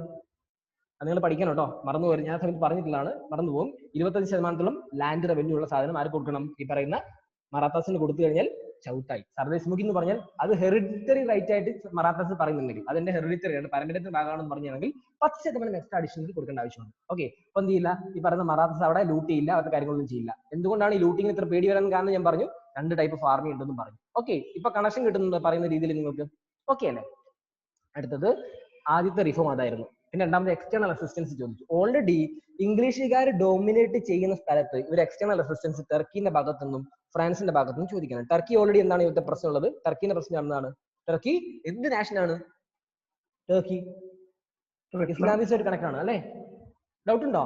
സ്വാഭാവികമായിട്ട് ആർക്ക് വരും? യൂറോപ്യൻസ്. ടർക്കി ഇവിടെ ഡോമിനേറ്റ് ചെയ്തെന്താ പ്രശ്നമില്ല. ടർക്കി ഡോമിനേറ്റ് ചെയ്യുന്ന സ്ഥലമായിരുന്നു ഞാൻ ഓൾറെഡി പറഞ്ഞത്. എവിടെ? ഈ പറഞ്ഞ സൂററ്റ് ഭാഗത്ത്. ടർക്കി ഇവിടെ ഡോമിനേറ്റ് ചെയ്ത് അസിസ്റ്റൻസ് വന്നു കഴിഞ്ഞാൽ ആർക്ക് പ്രശ്നം വരും? ഇംഗ്ലീഷിന് പ്രശ്നം വരും. കാരണം ഇംഗ്ലീഷിന് എന്താ പ്രശ്നമുള്ളത്? ക്രിസ്ത്യാനിറ്റി എന്ന് പറഞ്ഞ കോൺസെപ്റ്റ് റിനേസൻസിന്റെ ഭാഗമായിട്ട് അവരുടെ കയ്യിലുണ്ട്, ഇല്ലേ? ഓർമ്മയില്ല ഭാഗം. ഓക്കെ, അപ്പൊ അവരുടെ കയ്യിൽ ഓൾറെഡി ആ കോൺസെപ്റ്റ് ഉണ്ട്. രണ്ടാമത്തെ കാര്യം ഫ്രാൻസിനെ തൊടിക്കാൻ സമ്മതിക്കില്ല ഒരു ഭാഗത്ത്. അപ്പോൾ സ്വാഭാവികമായിട്ട് അസിസ്റ്റൻസ് ചോദിച്ചു കഴിഞ്ഞാൽ ആർക്ക് പ്രശ്നം വരും? കോൺവാലിസിന് പ്രശ്നം. ഞാൻ ഓൾറെഡി പറഞ്ഞു, ടിപ്പു സുൽത്താനും കോൺവാലിസും എന്താണ് അങ്ങോട്ടും ഇങ്ങോട്ടും ഈ പറയുന്ന പോലെ തന്നെ രണ്ടാൾക്കാരും അവരുടെ രാജ്യത്തിന്റെ പാരമ്പര്യം സൂക്ഷിക്കാൻ വേണ്ടി നിൽക്കുന്ന ആൾക്കാരാണ്. രണ്ടാൾക്കാർ ഓട്ടോക്രാറ്റുകളും കൂടിയാണ്. അപ്പൊ സ്വാഭാവികമായിട്ട് നന്നായിട്ട് ദേഷ്യം വരും. ഓക്കെ, പിന്നെ ഈ പറയുന്ന ടിപ്പു സുൽത്താൻ എന്ത് ചെയ്തു? കോൺവാലിസിനെതിരെ ഈ പറയുന്ന പോലെ തന്നെ ചെറിയ ചെറിയ കുത്തിരിപ്പുകളൊക്കെ ഉണ്ടാക്കി കോൺവാലിസിനെ എങ്ങനെ ചൂടാക്കാൻ തുടങ്ങി. അങ്ങനെ കോൺവാലിസ് വാർ ഡിക്ലെയർ ചെയ്യാണ് വീണ്ടും. ആർക്കെതിരെ? ടിപ്പു സുൽത്താനെതിരെ. കാരണം ടിപ്പു സുൽത്താൻ അത് ആവശ്യമായിരുന്നു, വാർ അവിടെ ആവശ്യമായിരുന്നു. കാരണം അദ്ദേഹത്തിന്റെ ട്രഡീഷണൽ ഹോസ്റ്റാലിറ്റി എന്ന കോൺസെപ്റ്റ് ഉണ്ട്, അദ്ദേഹത്തിന് വാർ അവിടെ നിർബന്ധമായിട്ട് ആവശ്യമായിരുന്നു. അങ്ങനെ ആരെന്തിയാണ്? നിസാം ഓഫ് ഹൈദരാബാദിന്റെയും മറാത്താസിന്റെ സപ്പോർട്ടും ആരെ? അഷ്യൂർ ചെയ്യണം ഈ പറയുന്ന കാര്യത്തിൽ. ഓക്കെ, അങ്ങനെ വീണ്ടും എന്ത് ചെയ്യുന്നു, അവിടെ എന്തുകൊണ്ട് അങ്ങനെ വരാൻ കാരണം ഈ പറയുന്ന കാരണം അതിനൊരു കണക്ഷൻ ഉണ്ട്. മറാത്ത വാർ പറയുന്ന സമയത്ത് പറയാം. ഓക്കെ, അപ്പോ ഇതിനൊരു ബാക്ക്ഗ്രൗണ്ട് ഉണ്ട്. ഓക്കെ, ഈ ബാക്ക്ഗ്രൗണ്ട് ഭാഗം നമ്മൾ പറയുന്നത് ഞാൻ ഓൾറെഡി പറഞ്ഞു, ഈ മൈസൂരും സ്റ്റേറ്റ് ഓഫ് ട്രാവൻകൂർ തമ്മിലൊരു ഡിസ്പ്യൂട്ട് വരികയാണ്. ഓക്കെ, അതിന്റെ ഡിസ്പ്യൂട്ട് പ്രധാനപ്പെട്ട കാര്യം എന്ന് പറയുന്നത് എന്ന് വെച്ച് കഴിഞ്ഞാൽ സ്റ്റേറ്റ് ഓഫ് ട്രാവൻകൂർ എന്ത് ചെയ്യുന്നത്, ഡച്ചിന്റെ കയ്യിൽ നിന്ന് കൊച്ചിൻ സ്റ്റേറ്റ് വാങ്ങുകയാണ്. ഓക്കെ, ഡച്ചിന്റെ കയ്യിൽ നിന്ന് കൊച്ചിൻ സ്റ്റേറ്റ് വാങ്ങുകയാണ്. അപ്പൊ സ്വാഭാവികമായിട്ട് എന്താ പ്രശ്നം വരിക, കൊച്ചിൻ സ്റ്റേറ്റ് ഈ പറയുന്ന കനോർ ഫ്രം ഡച്ചിന്റെ കൊച്ചിൻ സ്റ്റേറ്റിന്റെ ഭാഗത്ത് വാങ്ങുകയാണ് ഈ കനോർ എന്ന റീജിയൻ. ഓക്കെ, വാങ്ങുന്ന സമയത്ത് സ്വാഭാവിക പ്രശ്നം വരുന്നത് ഇത് ആരാണ്ടല്ല, ഇത്രയും പോർഷൻ ആരാണ്ടല്ല, ഇത്രയും പോർഷൻ ഇവരുടെ ഈ ട്രാവൻകൂറിന്റെ സ്ഥലത്ത് നിന്ന് ഈ പറയുന്ന പോലെ തന്നെ ഈ കനോർ എന്ന സ്ഥലം ആര് വാങ്ങി, പറയുന്ന സ്റ്റേറ്റ് ഓഫ് ട്രാവൻകൂർ വാങ്ങി. സ്വാഭാവികമായിട്ട് ആര് വരും, കൊച്ചിൻ ആരുടെ ഫ്യൂഡേറ്ററിന്റെ അടിയിലാ, ഈ പറയുന്ന പറയൂ, ടിപ്പു സുൽത്താന്റെ അടിയിലല്ലേ. ടിപ്പു സുൽത്താൻ ഓൾറെഡി പറഞ്ഞു, ടിപ്പു സുൽത്താന്റെ പ്രശ്നം എന്താ, ടിപ്പു സുൽത്താൻ സോവറിൻ റൈറ്റ് വളരെയായിട്ട് സൂക്ഷിക്കുന്ന മനുഷ്യനാണ്. അപ്പൊ ഈ സഭയായിട്ട് ഈ ഏരിയ നിൽക്കുന്ന സ്ഥലമാണ്, ഇവിടെ ഏരിയ കണ്ടില്ലേ, ഈ ഏരിയ എൻഡർ ഏരിയ എന്ന് പറയുന്നത് ആരുണ്ടല്ല, ടിപ്പു സുൽത്താൻ ഉണ്ടല്ല. അപ്പോ സ്റ്റേറ്റ് ഓഫ് ട്രാവൻകൂർ മാറിപ്പോയെ സ്റ്റേറ്റ് ഓഫ് ട്രാവൻകൂർ ഈ ഭാഗത്ത് സ്റ്റേറ്റ് ഓഫ് ട്രാവൻകൂർ ഈ പറയുന്ന കനോർ എന്ന സ്ഥലം വാങ്ങിക്കഴിഞ്ഞാൽ, ഡച്ചിൽ നിന്ന് വാങ്ങിക്കഴിഞ്ഞാൽ ആർക്കാ പ്രശ്നം വരിക, അത് ടിപ്പു സുൽത്താൻ ഓപ്പോസിറ്റ് ഇല്ല, ടിപ്പു സുൽത്താന്റെ പെർമിഷൻ വാങ്ങാതെ തന്നെ അവിടെ ചെയ്തിട്ടുള്ളത്. ഓക്കെ, പർച്ചേസ് ചെയ്തിട്ടുള്ളത്. സ്വാഭാവികമായിട്ട് ആരോ ഡിസ്പ്യൂട്ട് വന്നു, സ്റ്റേറ്റ് ഓഫ് ട്രാവൻകൂറും മൈസൂരും തമ്മിൽ ഡിസ്പ്യൂട്ട് നടന്നിട്ട് ഈ സ്റ്റേറ്റ് ഓഫ് ട്രാവൻകൂർ ബ്രിട്ടീഷുകാർ തമ്മിൽ അലയുണ്ട്. ഓക്കെ, അതുകൊണ്ട് തന്നെ എന്താ ഒരു വാർ അവിടെ വരാൻ തുടങ്ങി. അപ്പൊ ഇംഗ്ലീഷുകാർ എന്ത് ചെയ്തു, ഈ പറയുന്ന സ്റ്റേറ്റ് ഓഫ് ട്രാവൻകൂറുമായിട്ട് ഒരു അലയൻസ് ഉണ്ടാക്കി. അങ്ങനെ ആർക്കെതിരെ യുദ്ധം ചെയ്തു, ടിപ്പു സുൽത്താനെതിരെ യുദ്ധം ചെയ്തു. ഓക്കെ, ലേറ്റർലി ഈ പറയുന്ന മറാത്താസും ഈ പറയുന്ന നിസാമും സപ്പോർട്ട് ചെയ്തു. അപ്പൊ ആരാ ഡിസ്പ്യൂട്ട്, ആരാണ് തോൽക്കുന്നതിനകത്ത്, ടിപ്പു സുൽത്താൻ തോറ്റു. ഓക്കെ, ടിപ്പു സുൽത്താൻ അവിടെ പരാജയപ്പെടുകയാണ്. ഓക്കെ, ടിപ്പു സുൽത്താൻ ഫെയിലറായി. അങ്ങനെയാണ് അടുത്ത റിസൾട്ട് വരുന്നത് ട്രീറ്റി ഓഫ് ശ്രീരംഗപട്ടണം എന്ന് പറഞ്ഞൊരു കാര്യം. ഓക്കെ, 1792 ട്രീറ്റി ഓഫ് ശ്രീരംഗപട്ടണം ഈ പറയുന്ന പോലെ തന്നെ ഈ ബാറ്റില് ഈ പറയുന്ന മറാത്താസിന്റെ എന്റെ റിസോഴ്സസ് ഡ്രെയിൻ ആയിപ്പോയി. ഓക്കെ, അതായത് നമ്മൾ ഈ പറയുന്ന രീതിയിലല്ല, ഭയങ്കര ഹ്യൂമിലേറ്റഡ് ആയിട്ടുള്ള വാറായിരുന്നു. ഓക്കെ, അങ്ങനെ ടിപ്പു സുൽത്താൻ സ്വന്തം രാജ്യം എന്ത് ചെയ്യാൻ പറ്റില്ല, ഈ പറയുന്ന പോലെ കൺട്രോൾ ചെയ്യാൻ പറ്റില്ല. അങ്ങനെ ഒരു പ്രശ്നം എന്താണെന്ന് വെച്ചാൽ ലേറ്റസ്റ്റ് സ്റ്റേജില് ശ്രീരംഗപട്ടണത്തില് half of the Mysore territory ആർക്ക്, ഈ വിക്ടറീസ് ഈ പറയുന്ന ആളുകൾക്ക് വിട്ടുകൊടുക്കേണ്ടി വന്നു. അതായത് മൈസൂരിന്റെ ഹാഫ് ഓഫ് ദി ടെറിട്ടറി ഈ ട്രീറ്റി ഓഫ് ശ്രീരംഗപട്ടണത്തിൽ ഈ പറയുന്ന പോലെ സക്സസ് ആയിട്ടുള്ള സാധനത്തിന്റെ വിട്ടുകൊടുക്കേണ്ടി വന്നു. ഓക്കെ, ബ്രിട്ടീഷ് എന്ത് ചെയ്തു, ഡിണ്ടിഗലും മലബാറും ബരാമലും പിടിച്ചെടുത്തു. ഡിണ്ടിഗലിന്റെ പ്രത്യേകത എന്താ, ഡിണ്ടിഗൽ ആര് നോക്കി നടക്കുന്ന, ബ്രിട്ടീഷുകാർ നോക്കി നടക്കുന്നത്. എന്തുകൊണ്ടാണ് ബ്രിട്ടീഷുകാർ ഡിണ്ടിഗൽ എത്ര ഇമ്പോർട്ടന്റ്, അവിടെ ആംസ് ഫാക്ടറി ഉണ്ട്, ഓർമ്മയുണ്ടോ, ഞാനത് പറഞ്ഞിട്ടുണ്ടായിരുന്നു നിങ്ങളോട്. ഓക്കെ, മറാത്താസിന് എന്ത് ടെറിട്ടറി വിട്ടുകൊടുത്തു, കാരണം മറാത്താസ് ഇവിടെ അലൈ ചെയ്തില്ലേ, ഇവിടെ കൂടെ ആദ്യം ഇംഗ്ലീഷും സ്റ്റേറ്റ് ഓഫ് ട്രാവൻകൂറും വന്നു, ലേറ്റർലി നിസാമും ഈ പറയുന്ന മറാത്താസിന് ഇംഗ്ലീഷിനെ സപ്പോർട്ട് ചെയ്തു, ടിപ്പു സുൽത്താനെ തോൽപ്പിച്ചു. ഓക്കെ, അതുകൊണ്ട് തന്നെ സ്വാഭാവികമായിട്ട് എന്താ പറയുന്നത്, ഇവിടെ മറാത്താസിന് തുംഗഭദ്ര സൈഡ് വിട്ടുകൊടുത്തു. തുംഗഭദ്ര സൈഡിന്റെ പ്രത്യേകത എന്താ, തുംഗഭദ്ര എന്തുകൊണ്ടാണ് തുംഗഭദ്ര സൈഡ് ഇത്ര ഇമ്പോർട്ടൻസ്, അഗ്രികൾച്ചറലി ഹൈലി ഫെർട്ടൈൽ സ്ഥലമാണ് തുംഗഭദ്ര എന്ന് പറയുന്ന റീജിയൻ. ഓക്കെ, നിസാമിന് കൃഷ്ണ ടു പെന്ന റീജിയനും കിട്ടി. അപ്പൊ സ്വാഭാവികമായിട്ട് ഈ പറയുന്ന മൈസൂരിന്റെ ഹാഫ് ഭാഗം എന്ത് ചെയ്തു, ഇവരൊക്കെ കൂടി ഡിവൈഡ് ചെയ്തെടുത്തു. ഓക്കെ, ഈ പറയുന്ന സ്റ്റേറ്റ് ഓഫ് ട്രാവൻകൂറിന് എന്തായി, ഈ പറയുന്ന കനനൂർ റീജിയൻ അവർക്ക് മെയിൻറ്റെയിൻ ചെയ്യാനും പറ്റി. ഓക്കെ, ഇതായിരുന്നു ഇതിന്റെ റിസൾട്ട് എന്ന് പറയുന്നത്. ഇതിന്റെ എൻഡ് ഓഫ് ദി വാറിന്റെ ട്രീറ്റി ഓഫ് ശ്രീരംഗപട്ടണത്തിൽ പറയുന്ന പോലെ തന്നെ 30 ലക്ഷം, അതായത് 3 crore rupees and 30 lakhs അത്രയും എന്ത് ചെയ്ത് ടിപ്പു സുൽത്താൻ ആർക്ക് കൊടുക്കേണ്ടി വന്നു, വാർ ഡാമേജ് ആയിട്ട് ആർക്ക് കൊടുക്കണം, ഇംഗ്ലീഷ് ഈസ്റ്റ് ഇന്ത്യ കമ്പനിക്ക് കൊടുക്കണം എന്ന് പറഞ്ഞു. അത് എല്ലാവരും ടിപ്പു സുൽത്താൻ ഏറ്റവും വലിയ പ്രശ്നം. ഇവിടെ കണ്ടോ നിങ്ങൾ, കോൺവാലിസ് ഒരു കുട്ടീനെ കുറിച്ച് പോകുന്നതാണോ, പിക്ചർ ഉണ്ടോ നിങ്ങളോടെ. ഓക്കെ, അതായത് ടിപ്പു സുൽത്താൻ 2 മക്കളെയും ഹോസ്റ്റേജ് ആയിട്ട് ഇംഗ്ലീഷിൽ കൊണ്ടുപോയി, കോൺവാലിസ് കൊണ്ടുപോയി അങ്ങോട്ട്. ഓക്കെ, അത് ആർക്ക് പ്രശ്നം വന്നു, വീണ്ടും ടിപ്പു സുൽത്താന് പ്രശ്നം വന്നു. ഡെഫിനറ്റ്ലി ചോദിച്ചോ ആരാ പേര് പറഞ്ഞോ, ചോദിച്ചോ, വിളിച്ചോ, ഡൗട്ട് ഉണ്ടോ ചോദിച്ചാണോ, എനിക്ക് കട്ടായി പോയോ,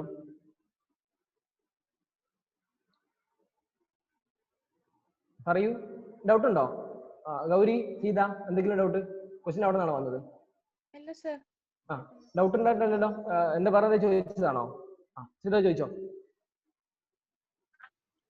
ഓക്കെ അല്ലേ, കണ്ടിന്യൂ ചെയ്തോട്ടെ, ഞാൻ ഒന്നും കൂടി റിപ്പീറ്റ് ചെയ്യാം, അതിനകത്ത് എന്തെങ്കിലും നിങ്ങൾക്ക് ഡൗട്ട് ഉണ്ടെങ്കിൽ ഒന്നും കൂടി പറഞ്ഞേക്കണം. ഓക്കെ, ട്രീറ്റി ഓഫ് ശ്രീരംഗ, ഓ കേട്ടില്ല, ഒന്നുറക്കെ പറയാമോ, ഒന്നും കൂടി ഉറക്കെ പറയാമോ, ഞാൻ കേട്ടില്ല, അതുകൊണ്ടാണ്, സോറി. ഓക്കെ, ഞാൻ കണ്ടിന്യൂ ചെയ്യണേ, നിങ്ങൾ കട്ടായി പോയി കഴിഞ്ഞാൽ ഒരു പ്രോബ്ലം ഉണ്ട്, മറ്റുള്ളവർക്ക് അത് ബുദ്ധിമുട്ടാവില്ലേ, അതുകൊണ്ടാണ്. നിങ്ങൾ ഡൗട്ട് ഉണ്ടെങ്കിൽ ഒന്ന് ഉറക്കെ ചോദിച്ചാൽ മതി, അല്ലെങ്കിൽ ഈ പറയുന്ന പോലെ മെസ്സേജ് ബോക്സിൽ ഇട്ടാൽ മതി. ഓക്കെ, നിങ്ങൾക്ക് അവിടെ വോയിസിന് പ്രശ്നമുണ്ടെങ്കിൽ ചാറ്റ് ബോക്സിൽ ഇട്ടാൽ മതി, ഞാൻ ശ്രദ്ധിക്കും. ഓക്കെ, നമ്മൾ ഒന്നും കൂടി ആംഗ്ലോ മൈസൂർ വാറിനെ കുറിച്ച്, തേർഡ് ആംഗ്ലോ മൈസൂർ വാറിനെ കുറിച്ച് ഒന്നും കൂടി ഞാൻ റിപ്പീറ്റ് ചെയ്യണം. എന്താണ് തേർഡ് ആംഗ്ലോ മൈസൂർ വാറിന്റെ ബാക്ക്ഗ്രൗണ്ട് എന്ന് പറയുന്നത്, ഒന്ന് ട്രഡീഷണൽ ഹോസ്റ്റാലിറ്റി ആണ്, ഇവർ തമ്മിൽ പ്രോബ്ലംസ് ഉണ്ട്. ഓക്കെ, ആരോട് തമ്മിൽ സെക്കൻഡ് ആംഗ്ലോ മൈസൂർ വാർ ഓൾറെഡി നടന്നിട്ടുണ്ട്. ഞാൻ പറഞ്ഞൊരു വാർ നടക്കുന്ന സമയത്ത് അതിന്റെ ഇയർ ഓഫ് വാർ ഇമ്പോർട്ടന്റ് ആണ്. 1892 ഇമ്പോർട്ടന്റ് ആണുള്ളത്. ബാക്ക്ഗ്രൗണ്ട് ട്രഡീഷണൽ ഹോസ്റ്റാലിറ്റിന്റെ കാര്യം നമ്മൾ ഓൾറെഡി പറഞ്ഞു. നമ്മൾ ഓൾറെഡി പ്രശ്നമുള്ള കാര്യം നമ്മൾ പറഞ്ഞു. ഓക്കെ, സെക്കൻഡ് ആയിട്ട് നമ്മൾ പറഞ്ഞിട്ടുള്ള കാര്യം എന്താ? ടിപ്പു സുൽത്താന്റെയും ഈ പറഞ്ഞ ലോർഡ് കോൺവാലിസിന്റെയും റിഫോംസിന്റെയും അങ്ങോട്ടും ഇങ്ങോട്ടുള്ള കോൺഫ്ലിക്റ്റ് ഇഷ്യൂ. രണ്ടുപേരും എന്താണ് ഓട്ടോക്രാറ്റിക് സ്വഭാവമുള്ള ആളുകളാണ്. സ്വാഭാവികമായിട്ട് ഞാൻ പറഞ്ഞു ടിപ്പു സുൽത്താൻ ഓട്ടോക്രാറ്റിക് സ്വഭാവമുള്ള ആളാണ്.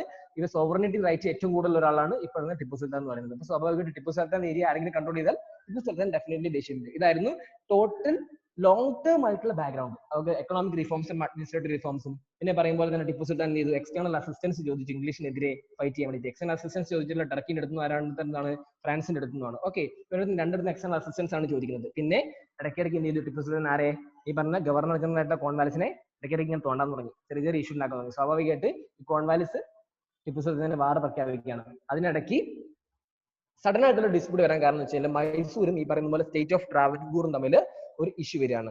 ഓക്കെ, അതായത് ഡച്ചിന്റെ കൊച്ചിൻ സ്റ്റേറ്റിൽ നിന്ന് ഒരു കനന്നൂർ ആര് വാങ്ങുകയാണ്? ഈ പറയുന്ന സ്റ്റേറ്റ് ഓഫ് ട്രാവൻകൂർ വാങ്ങുകയാണ്, പർച്ചേസ് ചെയ്യാണ്. സ്വാഭാവികമായിട്ട് ഇത് ഏത് ടെറിട്ടറിന്റെ ഭാഗമാണ് കനന്നൂർ എന്ന് പറയുന്നത്? ഈ പറയുന്ന മൈസൂർ കിങ്ഡത്തിന്റെ അടിയിലാണ്. സ്വാഭാവികമായിട്ട് ഇദ്ദേഹത്തിന് എന്തൊരു പ്രശ്നമുണ്ട്? സോവറിൻ റൈറ്റിന്റെ ഇഷ്യൂ ഉണ്ട് ടിപ്പു സുൽത്താൻ. അതായത് എന്റെ ഏരിയ മറ്റൊരാൾ വാങ്ങി നിന്ന് കഴിഞ്ഞാൽ സ്വാഭാവികമായിട്ട് ഒരു പ്രശ്നം വരും. അപ്പോൾ ആര് കനന്നൂർ റീജിയൻ ആര് വാങ്ങുകയാണ്? ഈ പറയുന്ന ടിപ്പു സുൽത്താന്റെ കണ്ടം നിന്നും ഈ പറയുന്ന ആര് വാങ്ങുകയാണ്? ട്രാവൻകൂർ വാങ്ങണം. സ്വാഭാവികമായിട്ട് ട്രാവൻകൂറിനോട് ദേഷ്യം ഉണ്ടാവുമോ? ട്രാവൻകൂറുമായിട്ട് ഡിസ്പ്യൂട്ട് വരികയാണ്. ഈ സ്റ്റേറ്റ് ഓഫ് ട്രാവൻകൂറും ഇംഗ്ലീഷ് ഈസ്റ്റ് ഇന്ത്യ കമ്പനിയും അലയൻസ് ഉണ്ടായിരുന്നു ഓൾറെഡി. അപ്പോൾ പിന്നെ ഇത് ഓൾറെഡി ഒരു അലയൻസ് ക്രിയേറ്റ് ചെയ്ത് ആർക്കെതിരെ ഇത് നടത്തി? ഈ പറയുന്ന Tipu Sultan English East India കമ്പനിയും സ്റ്റേറ്റ് ഓഫ് ട്രാവൻകൂറും അലയൻസ് നടത്തി ടിപ്പു സുൽത്താനോട് യുദ്ധം ചെയ്തു. അപ്പോൾ ലേറ്റർ സ്റ്റേജിൽ ഈ പറയുന്ന മറാത്താസും നിസാമും ടിപ്പു സുൽത്താനെതിരെ ഇംഗ്ലീഷ് ഡിഫീറ്റ് ചെയ്യാൻ വേണ്ടിയിട്ട് ടിപ്പു സുൽത്താനെതിരെ ഇത് പങ്കെടുക്കുകയും, കാരണം അതിനാണ്ട് ഈ പറയുന്ന ഇംഗ്ലീഷ് അലൈ പറയുന്നുണ്ടായിരുന്നു അവരോട്. ഓൾറെഡി എന്ത് ചെയ്തു? യുദ്ധം നടന്നു. അങ്ങനെയാണ് യുദ്ധത്തിൽ ടിപ്പു സുൽത്താൻ പരാജയപ്പെടുന്നത്. ഓക്കെ, എല്ലാവരും കൂടി ടിപ്പു സുൽത്താൻ പരാജയപ്പെടുകയാണ്. എല്ലാവരും കൂടി ജോയിൻ ചെയ്ത് ടിപ്പു സുൽത്താനെതിരെ യുദ്ധം ചെയ്തു. ടിപ്പു അങ്ങനെ ഈ യുദ്ധത്തിൽ പരാജയപ്പെടുകയാണ്. ഓക്കെ, ഈ യുദ്ധത്തിൽ പരാജയപ്പെടുന്ന ഈ പറയുന്ന മൈസൂരിന് ശക്തമായിട്ട് അടിയേറ്റുള്ള ഒരു വാറായിരുന്നു തേർഡ് ആംഗ്ലോ മൈസൂർ വാർ എന്ന് പറയുന്നത് 1789 to 92 വരെ. ഓക്കെ, അതിന് ട്രീറ്റി ഓഫ് ശ്രീരംഗപട്ടണം എന്ന് പറയും.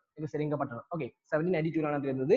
ഈ ട്രീറ്റിയിൽ മെയിനായിട്ട് പ്രശ്നം പറഞ്ഞു കഴിഞ്ഞാൽ എൻറ്റയർ മൈസൂരിന്റെ സോഴ്സുകൾ ഡ്രെയിൻ ചെയ്ത് പോകണം. എക്കണോമിക്കലി എവിടെ തകർന്നോ ആ രാജ്യം പിന്നെ പോയി. പിന്നെ രാജ്യത്തിന് യാതൊരു വിധത്തിലുള്ള എഫക്റ്റും ഉണ്ടല്ലോ. രണ്ടാമത്തത്, ഒരു രാജ്യം തകരണമെങ്കിൽ എന്തൊക്കെ വേണം? പൊളിറ്റിക്കൽ അൺസ്റ്റെബിലിറ്റി വേണം അല്ലെ. രണ്ടാമത്തത്, ഒരു രാജ്യം തകരണമെങ്കിൽ എന്ത് വേണം? എക്കണോമിക്കൽ പ്രശ്നം വരണം. ഓക്കെ, അപ്പൊ രാജ്യത്തിന് എക്കണോമിക് എന്തെങ്കിലും തകരാൻ തുടങ്ങിയ യുദ്ധത്തിൽ.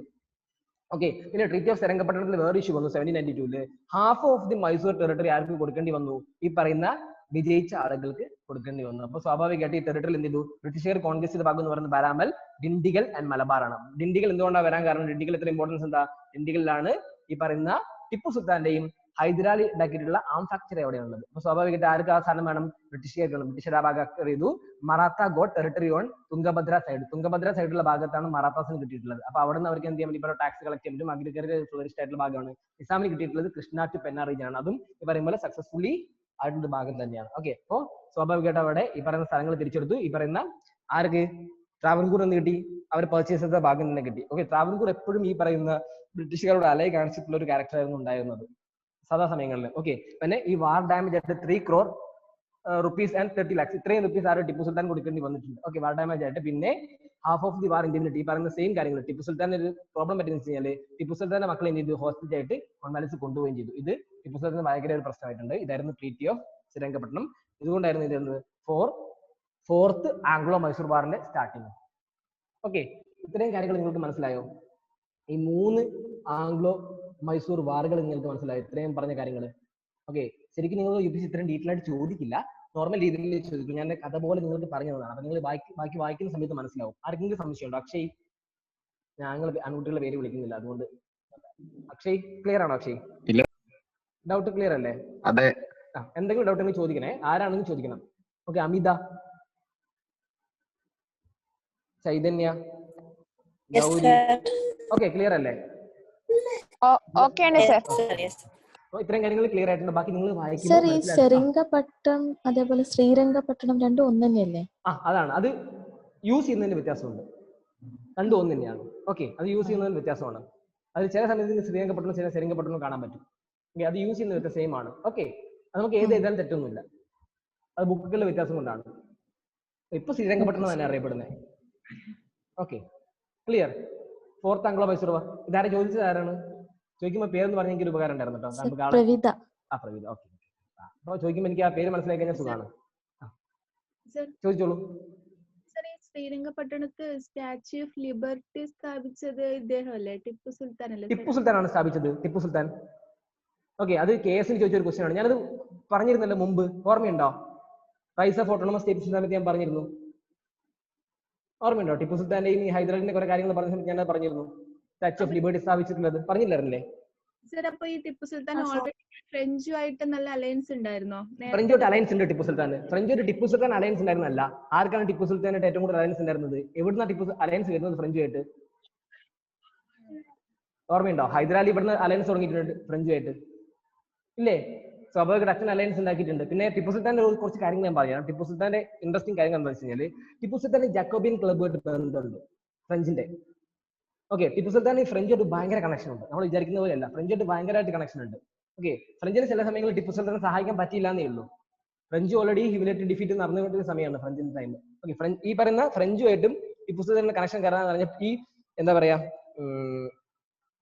സെക്കൻഡ്, ഫ്രഞ്ച് റെവല്യൂഷൻ ഇല്ലേ? French revolution. Okay, French revolution സമയത്ത് എന്തൊക്കെയാണ് ഫ്രഞ്ച് റെവല്യൂഷൻ ഉള്ളത്? സാർ നിങ്ങളെ പഠിപ്പിച്ചിട്ടുണ്ടാവുമല്ലോ. എന്തൊക്കെയാണ്? ലിബർട്ടി, ഫ്രെറ്റർണിറ്റി. ഈ കോൺസെപ്റ്റ് എവിടെ വരുന്നത്? ടിപ്പു സുൽത്താനായിട്ട് ഭയങ്കര കണക്ഷൻ ഉണ്ടായിരുന്നു ഈ കോൺസെപ്റ്റുമായിട്ട്. സാഹോദര്യം എന്നുള്ള കോൺസെപ്റ്റ് ഒക്കെ ടിപ്പു സുൽത്താൻ ഭയങ്കര ഇമ്പോർട്ടന്റ് ആയിരുന്നു. അതിന്റെ ബേസിലാണ് എന്ത് ചെയ്തത്? സ്റ്റാച്യു ഓഫ് ലിബർട്ടി എന്ന് പറഞ്ഞ ഒരു സാധനം, ഒരു മഠം പണിയുന്നത്. ലേറ്റസ്റ്റ് സ്റ്റേജിൽ അത് മുറിച്ച് മാറ്റുന്നൊക്കെയുണ്ട്. ഓക്കെ, ഇപ്പൊ ക്ലിയർ ആയോ? ജാക്കോബിൻ ക്ലബ്ബ് ടിപ്പു സുൽത്താനോട് ബന്ധമുണ്ട്. ശരിയാണ്, ചോദിച്ചത് കറക്റ്റ് ആണ്. ഞാനത് പറഞ്ഞിട്ടുണ്ടല്ലോ ക്ലാസ്സിൽ. പിന്നെന്താ പ്രശ്നം?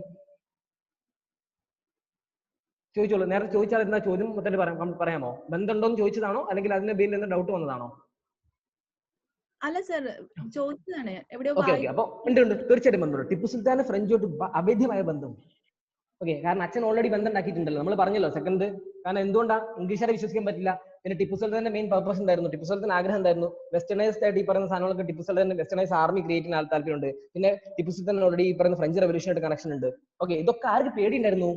ഈ പറയുന്ന ഇംഗ്ലീഷ് ഈസ്റ്റ് ഇന്ത്യ കമ്പനിക്ക് ഭയമുണ്ട്. ഈ പറയുന്ന പോലെ തന്നെ ഫ്രഞ്ച് റെവല്യൂഷനായിട്ട് ഫ്രഞ്ചുകാർ സപ്പോർട്ട് ചെയ്യുന്നൊക്കെ അവർക്ക് പേടിയുണ്ട്. അതുകൊണ്ട് തന്നെയാണ് ഞാൻ പറഞ്ഞത് സ്റ്റാർട്ടിങ്ങിൽ രണ്ട് കാര്യം പറഞ്ഞായിരുന്നു. ഫ്രഞ്ച് ആസ് എ ഫാക്ടർ ഞാൻ പറഞ്ഞില്ലായിരുന്നോ? രണ്ടാമത്തെ ഫാക്ടർ എന്താ പറഞ്ഞിട്ടുള്ളത്? കൊമേഴ്ഷ്യൽ ഇൻട്രസ്റ്റ് ആണ്. അപ്പൊ French as A factor, French വന്നു കഴിഞ്ഞാൽ ഒരു പ്രശ്നമുണ്ട്. ഫ്രഞ്ച് നമ്മൾ വിചാരിക്കുമ്പോഴല്ല. ഈ പറയുന്ന നമ്മൾ ഓൾറെഡി ഇതിൽ പഠിക്കും, സിന്ധ് സിക്ക് പഠിക്കുന്ന സമയത്ത് നമ്മൾ ഒരു കാര്യം പഠിക്കും. സിന്ധു സിക്ക് നമ്മൾ പഠിക്കും. ഓക്കെ, കോൺക്വസ്റ്റ് ഓഫ് സിന്ധും സിക്കും പഠിക്കും. ഓക്കെ, ആ സമയത്ത് എന്താ പ്രശ്നം എന്ന് വെച്ച് കഴിഞ്ഞാൽ, ഈ പറയുന്ന ബ്രിട്ടീഷ് ഈസ്റ്റ് ഇന്ത്യ കമ്പനിക്ക് വേറൊരു പ്രശ്നം കൂടി ഉണ്ടായിരുന്നു. കാരണം ആ ഭാഗത്ത് രണ്ട് ആൾക്കാരുണ്ട്, അവർക്ക് പേടിയില്ല. രണ്ടാൾക്കാർ ആരാന്ന് അറിയാൻ പറ്റുമോ? രണ്ടാൾക്കാർ ആരൊക്കെയായിരുന്നു ഏറ്റവും കൂടുതൽ പേടിയുള്ള ആൾക്കാർ? ഒന്ന് റഷ്യയാണ്. റഷ്യൻ എക്സ്പാൻഷൻ നന്നായിട്ട് നടക്കുന്ന സമയമാണ്. ഓക്കെ, രണ്ടാമത്തേത് ഒരാളും കൂടി ഉണ്ട് ഫ്രഞ്ചിൽ ഏറ്റവും ഇമ്പോർട്ടന്റ് ആയിട്ട് ഒരാളുണ്ട്, ഭയക്കേണ്ട ഒരാള്. ആ ഭയം എപ്പോഴും ബ്രിട്ടീഷുകാർക്ക് ഉണ്ടായിരുന്നു. കാരണം അദ്ദേഹം ഇവിടെ കിടന്നു കഴിഞ്ഞാൽ ആര് സപ്പോർട്ട് ചെയ്യും? പറയുമ്പോൾ ആണ് നെപ്പോളിയൻ കേട്ടിട്ടുണ്ടോ? നെപ്പോളിയൻ ആ ഭയം. Napoleon expansion കിടിലമാണ്. സമുദ്രഗുപ്തനെ പോലെ കിടിലമായിട്ടുള്ള ഒരാളാണ്. അപ്പൊ സ്വാഭാവികമായിട്ട് എക്സ്പാൻഡ് ചെയ്ത് വന്നു കഴിഞ്ഞാൽ സ്വാഭാവികമായിട്ട് പ്രശ്നമുണ്ട്. ഈ പറയുന്ന പ്രശ്നമുള്ളത് കൊണ്ടാണ് എന്ത് ചെയ്യുന്നത്? ബഫർ സ്റ്റേറ്റ് എന്ന് പറഞ്ഞ കോൺസെപ്റ്റ് എവിടെ വരുന്നത്? സിക്കിലും സിന്ധിലും വരുന്നത്. കാരണം എന്താ? സിക്ക് സിന്ധ് ഏത് ഭാഗത്താണ്? എപ്പോഴും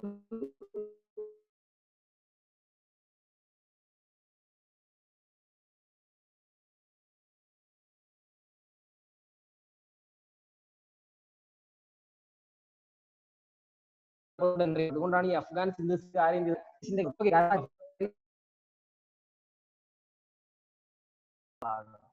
ഡിപ്ലോമസി എന്ന് പറഞ്ഞ കോൺസെപ്റ്റ് അല്ലേ? അതായത് സഹായത്തിന് വേണ്ടിയിട്ട് ഈ പറയുമ്പോൾ ഡിപ്ലോമാറ്റ്സിന് അങ്ങോട്ട് അയക്കും, അവിടെ നിന്ന് ഇങ്ങോട്ട് അയക്കും. ഒരു വ്യക്തി അങ്ങോട്ട് അയക്കുന്ന ഡിപ്ലോമാറ്റിക്കൽ ടൈപ്പിന് വേണ്ടിയിട്ട്. ഈ ടിപ്പു സുൽത്താന്റെ പ്രശ്നമുണ്ട്. ടിപ്പു സുൽത്താൻ ഈ ഫ്രഞ്ചിനാണെങ്കിൽ പോലും ഈ പറയുന്ന ടർക്കിനോടാണെങ്കിൽ പോലും അവർക്കൊരു എങ്ങനെയെങ്കിലും ബ്രിട്ടീഷുകാർ തോൽപ്പിക്കുന്ന ഒരു ആഗ്രഹം ടിപ്പു സുൽത്താൻ ഉണ്ട്. ഓക്കെ, അപ്പൊ സ്വാഭാവിക ടിപ്പു സുൽത്താൻ എന്ത് ചെയ്യും? മറ്റുള്ള ഫോഴ്സസിന് സഹായം ചോദിക്കാൻ തുടങ്ങും, ഇല്ലേ? ടിപ്പു സുൽത്താൻ തോൽക്കും. ടിപ്പു സുൽത്താൻ ഡയറക്ട്ലി ഇംഗ്ലീഷിന് തോൽപ്പിക്കാൻ പറ്റില്ല, കാരണം ഇംഗ്ലീഷ് ഓൾറെഡി സ്ട്രോങ് ആയിട്ട് വരുന്നത് പല ഭാഗങ്ങളിലും. അപ്പൊ ഫ്രഞ്ച് ഓൾറെഡി സപ്പോർട്ട് ചെയ്യും. ഓക്കെ, അത് കൂടാതെ സപ്പോർട്ടിങ്ങിന് വേണ്ടി ആരെടുത്ത് പറയുന്നത്? ഡിപ്ലോമാറ്റിക്കൽ സ്കില്ലിന്റെ അപേക്ഷിച്ചിട്ട് ടർക്കിനോട് സഹായം ചോദിക്കുന്നത്. ഓക്കെ, അങ്ങനെ ടിപ്പു സുൽത്താൻ ഒരുപാട് ആൾക്കാരോട് ഡിപ്ലോമാറ്റിക്കൽ അലയൻസ് ഉണ്ടായിരുന്നു. അതൊന്നും ആർക്കും ഇഷ്ടമല്ല, ഇംഗ്ലീഷിന് ഇഷ്ടമല്ല. ഓക്കെ, കാരണം എന്താ? ആ ഭാഗന്മാർ പിടിച്ചെടുക്കാൻ തുടങ്ങും. ഈ പറയുന്ന എക്സ്റ്റേണൽ ഫോഴ്സസ് പിടിച്ചെടുക്കുന്നു. നമ്മളൊരു കാര്യം അറിയേണ്ടതുള്ളൂ, ടർക്കി മാത്രമല്ല ഒരുപാട് രാജ്യങ്ങളായിട്ട് ടിപ്പു സുൽത്താൻ ഈ പറയുന്ന കണക്ഷൻ ഉണ്ടായിരുന്നു. ട്രേഡ് റിലേറ്റഡ് ആയിട്ടുള്ള കണക്ഷനും ഡിപ്ലോമാറ്റിക് റിലേറ്റഡ് ആയിട്ടുള്ള കണക്ഷനും ഉണ്ടായിരുന്നു. ഓക്കെ, സ്വാഭാവികമായിട്ട് നമ്മൾ ഇപ്പൊ കറണ്ട് കോൺസെപ്റ്റ് ആലോചിച്ചേ. നമ്മൾ കറണ്ട് കോൺസെപ്റ്റിൽ ഇപ്പൊ നമുക്ക് ന്യൂക്ലിയർ സപ്ലൈ ഗ്രൂപ്പ് NSG എന്ന് കേട്ടിട്ടില്ല? NSG. Okay, NSG nuclear supply group എന്ന് കേട്ടിട്ടുണ്ട് ആരെങ്കിലും ഇതിനകത്ത് ഗ്രൂപ്പിലുള്ള? ഓക്കെ, അതിൽ ഇന്ത്യ മെമ്പർഷിപ്പിന് വേണ്ടിയിട്ട് കുറെ ഫൈറ്റ് ചെയ്തിരുന്നു. ഓക്കെ, ഇന്ത്യ മെമ്പർഷിപ്പിന് വേണ്ടി ഫൈറ്റ് ചെയ്ത സമയത്ത് പല രാജ്യങ്ങളും ഇന്ത്യയെ സപ്പോർട്ട് ചെയ്തു. പക്ഷെ ഒരു രാജ്യം അതിൽ ഇന്ത്യനെ എതിർത്തു. ആര്? ചൈന. ഓക്കെ, ആ സമയത്ത് ഇന്ത്യ എന്തൊരു ഡിപ്ലോമാറ്റിക് സ്കിൽ ഉപയോഗിച്ച് പല രാജ്യങ്ങളോട് സഹായം ചോദിച്ചിരുന്നു. അതേപോലെ തന്നെ ആരെ ഒപ്പോസ് ചെയ്യാൻ വേണ്ടി? ചൈന ഒപ്പോസ് ചെയ്യാൻ വേണ്ടി. പക്ഷെ ചൈന എതിർത്തത് കൊണ്ട് നമുക്ക് എന്ത് ചെയ്യാൻ പറ്റാതെ മെമ്പർഷിപ്പ് കിട്ടില്ല. അതിനകത്ത് ഒരാൾ എതിർത്തിന് മെമ്പർഷിപ്പ് കിട്ടില്ല. അവർ പറഞ്ഞത് NPT ൽ സൈൻ ചെയ്യണമെന്നായിരുന്നു, പ്രിഫറേഷൻ ട്രീറ്റിൽ. അത് നിങ്ങൾ പറയണ്ട, ഞാൻ പഠിപ്പിക്കുമ്പോൾ പറയാം. ഓക്കെ, ഞാൻ ഇപ്പൊ പറയാൻ കാരണം വെച്ചാൽ ഇതേപോലെ ഒപ്പോസിഷൻ ഫോഴ്സിന് വേണ്ടി നമ്മൾ എന്ത് ചെയ്യും? ആരെ സഹായം തേടണം? നമ്മളെ രാജ്യത്ത് നിൽക്കുന്ന ഒരു ഒപ്പോസിഷൻ ഫോഴ്സിന് വേണ്ടി നമ്മൾ ആരെ സഹായം തേടേണ്ടി വരും? സ്വാഭാവികമായിട്ട് ഈ പറഞ്ഞ എക്സ്റ്റേണൽ ഫോഴ്സസിന് സഹായം തേടേണ്ടി വരും. അതുപോലെ ടർക്കിന് സഹായം ഈ പറയുന്ന ഡിപ്ലോമാറ്റിക് സ്കില്ലായിട്ട് ഒരാളെ പറഞ്ഞയച്ചിട്ട് ടിപ്പു സുൽത്താൻ ചോദിച്ചിരുന്നു. ഓക്കെ, ഇതൊക്കെ ആർക്കും ഇഷ്ടപ്പെട്ടില്ല? ഇംഗ്ലീഷ് ഇഷ്ടപ്പെട്ടില്ല. Okay, clear. അത്രേ അതിനകത്ത് കോൺസെപ്റ്റ് ഉള്ളൂ. ചൈതന്യക്ക് ഓക്കെ ആയോ? അതായത് ഡിപ്ലോമാറ്റിക്കൽ സ്കില്ല് മെയിൻറ്റെയിൻ ചെയ്തിരുന്നു. ടിപ്പു സുൽത്താനെ കുറിച്ച് പഠിക്കുന്ന സമയത്ത് നമുക്ക് ഒരുപാട് കാര്യം പഠിക്കാനുണ്ട്. ടിപ്പു സുൽത്താൻ എന്ന് പറയുന്ന ആള് ഈ പറയുന്ന ഡിപ്ലോമാറ്റിക്കൽ സ്കില്ല് മെയിൻറ്റെയിൻ ചെയ്യുന്ന എക്സ്റ്റേണൽ ആൾക്കാരായിട്ട്, അതായത് നിലവിൽ പുറത്തുള്ള ആൾക്കാരുടെ ഒരുപാട് കണക്ഷൻസ് ഒക്കെ ഉണ്ടാക്കിയിരുന്നു. ഈ പറയുന്ന പോലെ തന്നെ ഫ്രഞ്ചുമായിട്ട് ഡയറക്റ്റ് കണക്ഷൻ ആയിരുന്നു. ഇവിടുത്തെ ഫ്രഞ്ച് ഈസ്റ്റ് ഇന്ത്യ കമ്മ്യൂണിറ്റി അത് മാത്രമല്ല, ഫ്രഞ്ച് ഗവൺമെന്റ് കണക്ഷൻ വരെ ടിപ്പു സുൽത്താൻ ഉണ്ടായിരുന്നു. അതുകൊണ്ടാണ് ജാക്കോബിൻ ക്ലബ് ഫ്രഞ്ചിന്റെയാണ്. അപ്പൊ അതിനകത്ത് മെമ്പർ ഒക്കെ ആയിരുന്നു ടിപ്പു സുൽത്താൻ. ഓക്കെ, ഇപ്പൊ നേരത്തെ ഓൾറെഡി പറഞ്ഞല്ലോ, ഞാൻ ഓൾറെഡി ക്ലാസ്സിൽ പറഞ്ഞിട്ടുണ്ടായിരുന്നു. അതേ കാര്യം നമ്മുടെ ക്ലാസ്സിൽ ഡൗട്ട് ആയിട്ട് ചോദിച്ചു, ട്രീ ഓഫ് ലിബർട്ടിന്റെ കാര്യം. ഓക്കെ, അതും Tipu Sultan tree of liberty Tipu Sultan പറഞ്ഞതാണ്, ഈ പറയുന്ന പോലെ ഫ്രഞ്ച് റെവല്യൂഷൻ കോൺസെപ്റ്റ് ആയിട്ട്. ഓക്കെ, അപ്പൊ അതേപോലെ കാര്യങ്ങൾ ടിപ്പു സുൽത്താൻ ഭയങ്കരമായിട്ട് കണക്ഷൻ ഉണ്ട്. ടിപ്പു സുൽത്താൻ എന്തായാലും ഡിഫറെന്റ് ആയിട്ടുള്ള ഒരാളാണ്. ടിപ്പു സുൽത്താൻ വെസ്റ്റേണൈസേഷൻ രീതിയിൽ എന്ത് ചെയ്യുന്ന ഒരു ആർമി ക്രിയേറ്റ് ചെയ്യുന്ന കോൺസെപ്റ്റും കൂടി ടിപ്പു സുൽത്താൻ ഉണ്ടായിരുന്നു. മറ്റുള്ള ആളുകളെ പോലെയല്ല, ടെക്നോളജിക്കലി കുറച്ചും കൂടി അഡ്വാൻസ്ഡ് ആയിരുന്നു ടിപ്പു സുൽത്താൻ, നിങ്ങൾ ആലോചിക്കണം. ഓക്കെ, അതുകൊണ്ടാണ് ഈ മറാത്തി ആംഗ്ലോ മൈസൂർ വാർ ഇത്രയുള്ള ഇമ്പോർട്ടൻസ് ആയിട്ട് വരാൻ കാരണം. ഓക്കെ, ക്ലിയർ ആയോ? എന്തെങ്കിലും ഡൗട്ട് ഇത്രയും ചോദിച്ചാൽ ഇനി ആർക്കെങ്കിലും ചോദിച്ചോ? എനിക്ക് അറിയാവുന്നതാണ് ഇപ്പൊ തന്നെ ഞാൻ പറഞ്ഞത്. നിങ്ങൾ ചോദിക്കുന്നതിൽ എനിക്ക് സന്തോഷമേ ഉള്ളൂ.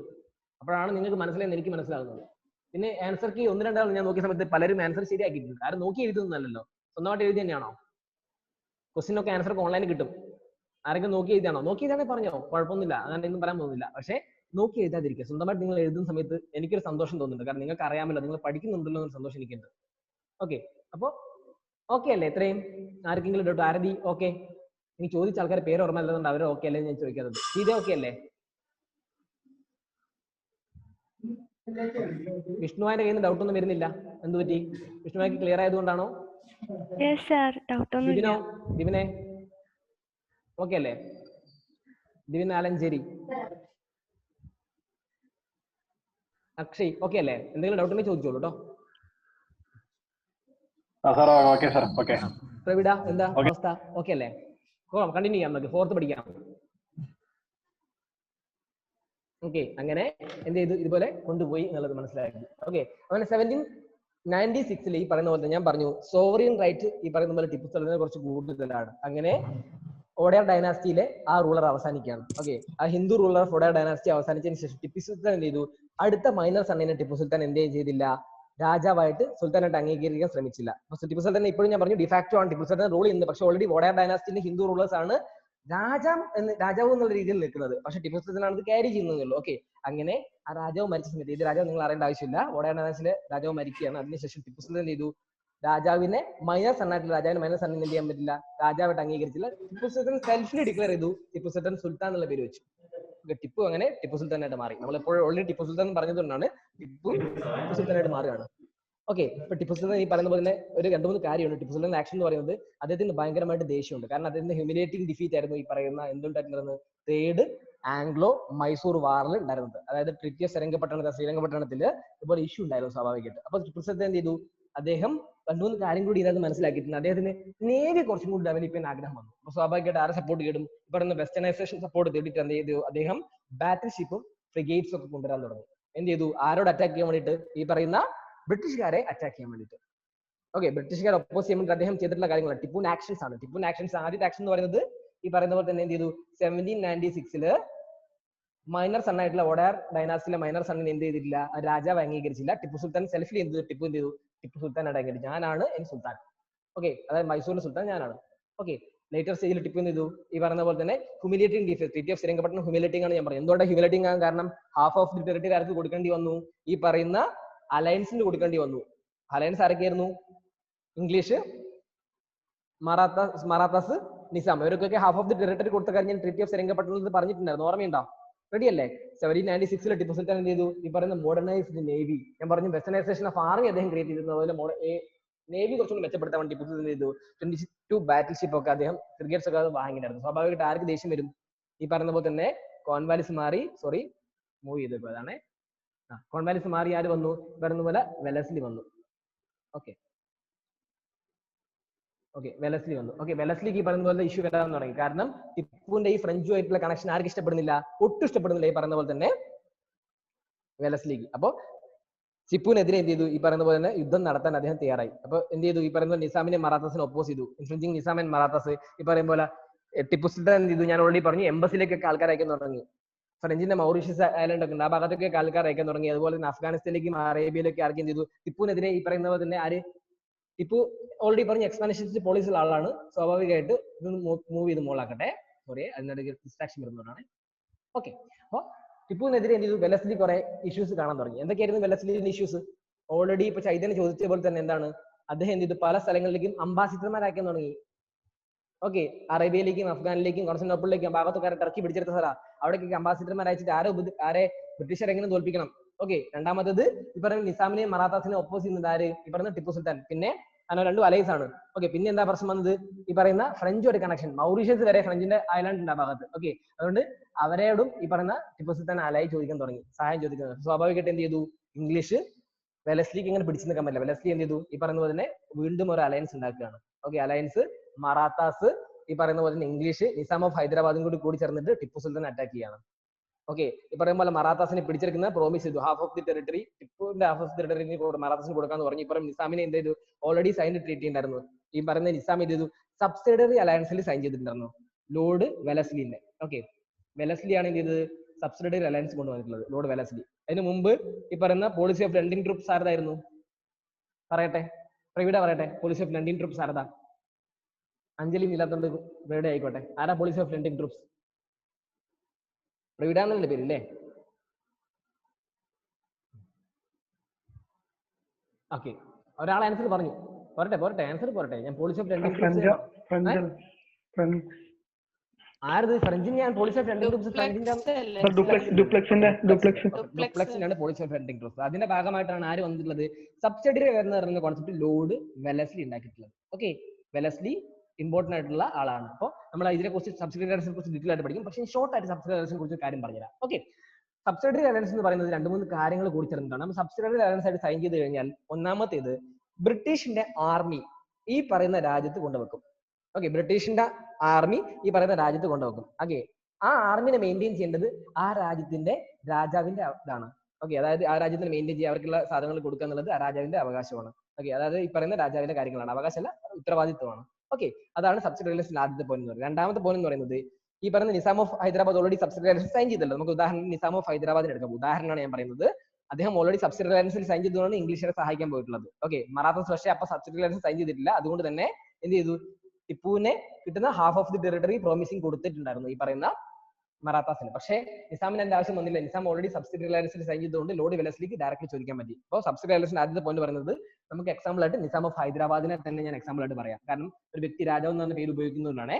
അപ്പൊ നിസാമിന് എന്തൊക്കെ കാര്യങ്ങൾ ചെയ്യണം സബ്സിഡറി അലയൻസ് ചെയ്തല്ലോ? ഒന്ന്, ബ്രിട്ടീഷുകാരുടെ മിലിറ്ററിയും ട്രൂപ്പുകളും ആരെ ഈ പറയുന്ന നിസാം ഓഫ് ഹൈദരാബാദിന്റെ ഭാഗത്ത് മെയിൻറ്റെയിൻ ചെയ്യേണ്ടതുണ്ട്. ഇവർക്കുള്ള ആവശ്യങ്ങളും ചെലവുകളും ഇവരുടെ കാര്യങ്ങളും നടത്തേണ്ടത് നിസാം ഓഫ് ഹൈദരാബാദിന്റെ ഉത്തരവാദിത്തമാണ്. ഓക്കെ, ആദ്യത്തെ പോയിന്റ് ക്ലിയർ ആയോ? സബ്സിഡറി അലയൻസിൽ ആദ്യത്തെ പോയിന്റ്. രണ്ടാമത്തെ പോയിന്റ് എന്ന് പറയുന്നത് ബ്രിട്ടീഷിന്റെ, അതായത് ബ്രിട്ടീഷ് ഈസ്റ്റ് ഇന്ത്യ കമ്പനിയുടെ ഒരു എന്താ പറയാ ഒരു ട്രൂപ്പ്, അതായത് ലെൻഡിങ് ട്രൂപ്പ് അല്ല, ഒരു ഹൗസ് പോലെ എന്ത് ചെയ്യും? ഈ പറയുന്ന നിസാമിന്റെ അണ്ടറിൽ ഉണ്ടാവും. ഓക്കെ, അതായത് അവിടുത്തെ കാര്യങ്ങൾ നിരീക്ഷിക്കാനൊക്കെ വേണ്ടി ഒരു എന്താ റെസിഡൻസ് എന്ന് പറയാം. ഓക്കെ, റെസിഡൻസ് എന്ത് ചെയ്യും? ഈ പറയുന്ന പോലെ തന്നെ നിസാമിന്റെ അണ്ടറിൽ ഉണ്ടാവും. ഓക്കെ, അതായത് ബ്രിട്ടീഷ് ഈസ്റ്റ് ഇന്ത്യ കമ്പനിയുടെ ഒരു റെസിഡൻസ് ഈ പറയുന്ന നിസാമിന്റെ കൊട്ടാരത്തിൽ ഉണ്ടാവും. ഓക്കെ, മൂന്നാമത്തെ കാര്യം, നിസാമിന് ഒരു വിധത്തിലും ഈ പറയുന്ന പോലെ തന്നെ ഫോറിൻ റിലേഷനിലോ ഫോറിൻ ട്രീറ്റിലോ വാർ നടത്താനോ അധികാരമില്ല സബ്സിഡറി അലയൻസിലാണെങ്കിൽ. 3 കാര്യങ്ങളാണ് സബ്സിഡറി അലയൻസിന്റെ ഭാഗമായിട്ട് വരുന്നത്. ഇത് മലയാളത്തിൽ കേൾക്കാൻ ഞാൻ ബുദ്ധിമുട്ടുന്നു.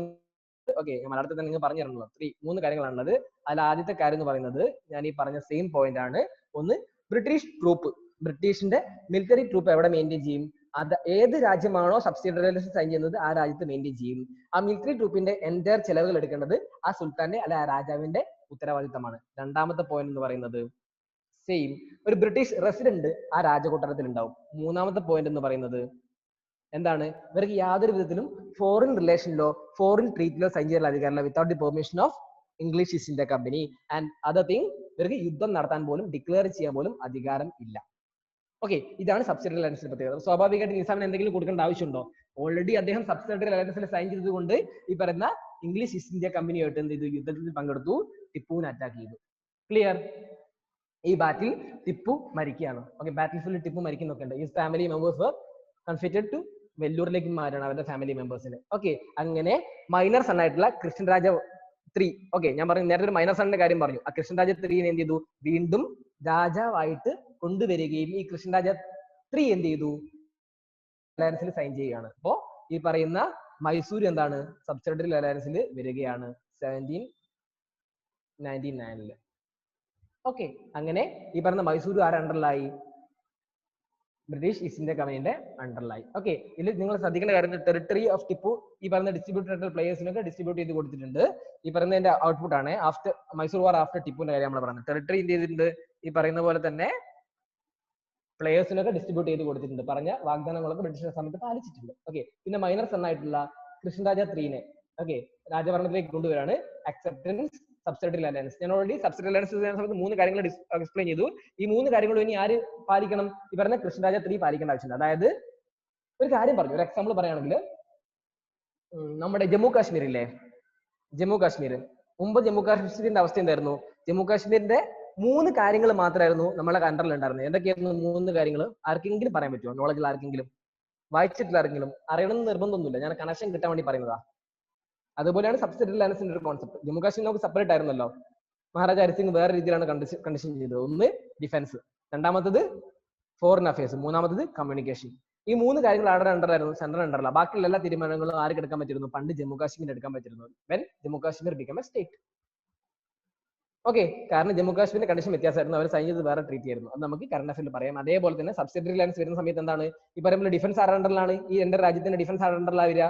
ഈ പറയുന്ന ഇംഗ്ലീഷ് ഈസ്റ്റ് ഇന്ത്യ കമ്പനി അണ്ടറിൽ വരും. ഈ പറയുന്ന കൃഷ്ണരാജ 3 എന്ത് ചെയ്തു? സൈൻ ചെയ്തത് കൊണ്ട് തന്നെ ഇംഗ്ലീഷ് ഈസ്റ്റ് ഇന്ത്യ കമ്പനിയുടെ അണ്ടറിലാണ് അത് വരുന്നത്. രണ്ടാമത്തെ കാര്യം, ഫോറിൻ റിലേഷൻ ഒന്നും ആർക്കും സൈൻ ചെയ്യാൻ പറ്റില്ല. ഈ പറയുന്ന മൈസൂരിന് ഡയറക്ട്ലി സൈൻ ചെയ്യാൻ പറ്റില്ല, മൈസൂർ രാജവംശത്തിന്.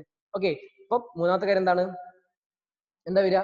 കമ്മ്യൂണിക്കേഷൻ പറ്റില്ല, അവർ അങ്ങോട്ടും ഇങ്ങോട്ടും കമ്മ്യൂണിക്കേറ്റ് ചെയ്യാൻ പറ്റില്ല. ഈ പറയുമ്പോൾ ടിപ്പു സുൽത്താൻ ചെയ്തപോലെ ഇനി അംബാസിഡർ ആക്കാൻ പറ്റുമോ without the permission of English East India company? അതൊരു പ്രശ്നം വന്നു. ഓക്കെ, അങ്ങനെ 1831 വില്യം ബെന്റിക് എന്താണ് ഈ മൈസൂര് മിസ്ഗവേണൻസിന്റെ പേരിൽ മൈസൂർ അത്ര ഗവേണൻസ് പ്രോപ്പർ അല്ല എന്ന് പറഞ്ഞിട്ട് വില്യം ബെന്റിക് അത് പിടിച്ചെടുക്കാണ് ബേസ്ഡ് ഓൺ എ പോളിസി. ആ പോളിസി പിന്നെ ഡിസ്ക്രൈബ് ചെയ്യാം.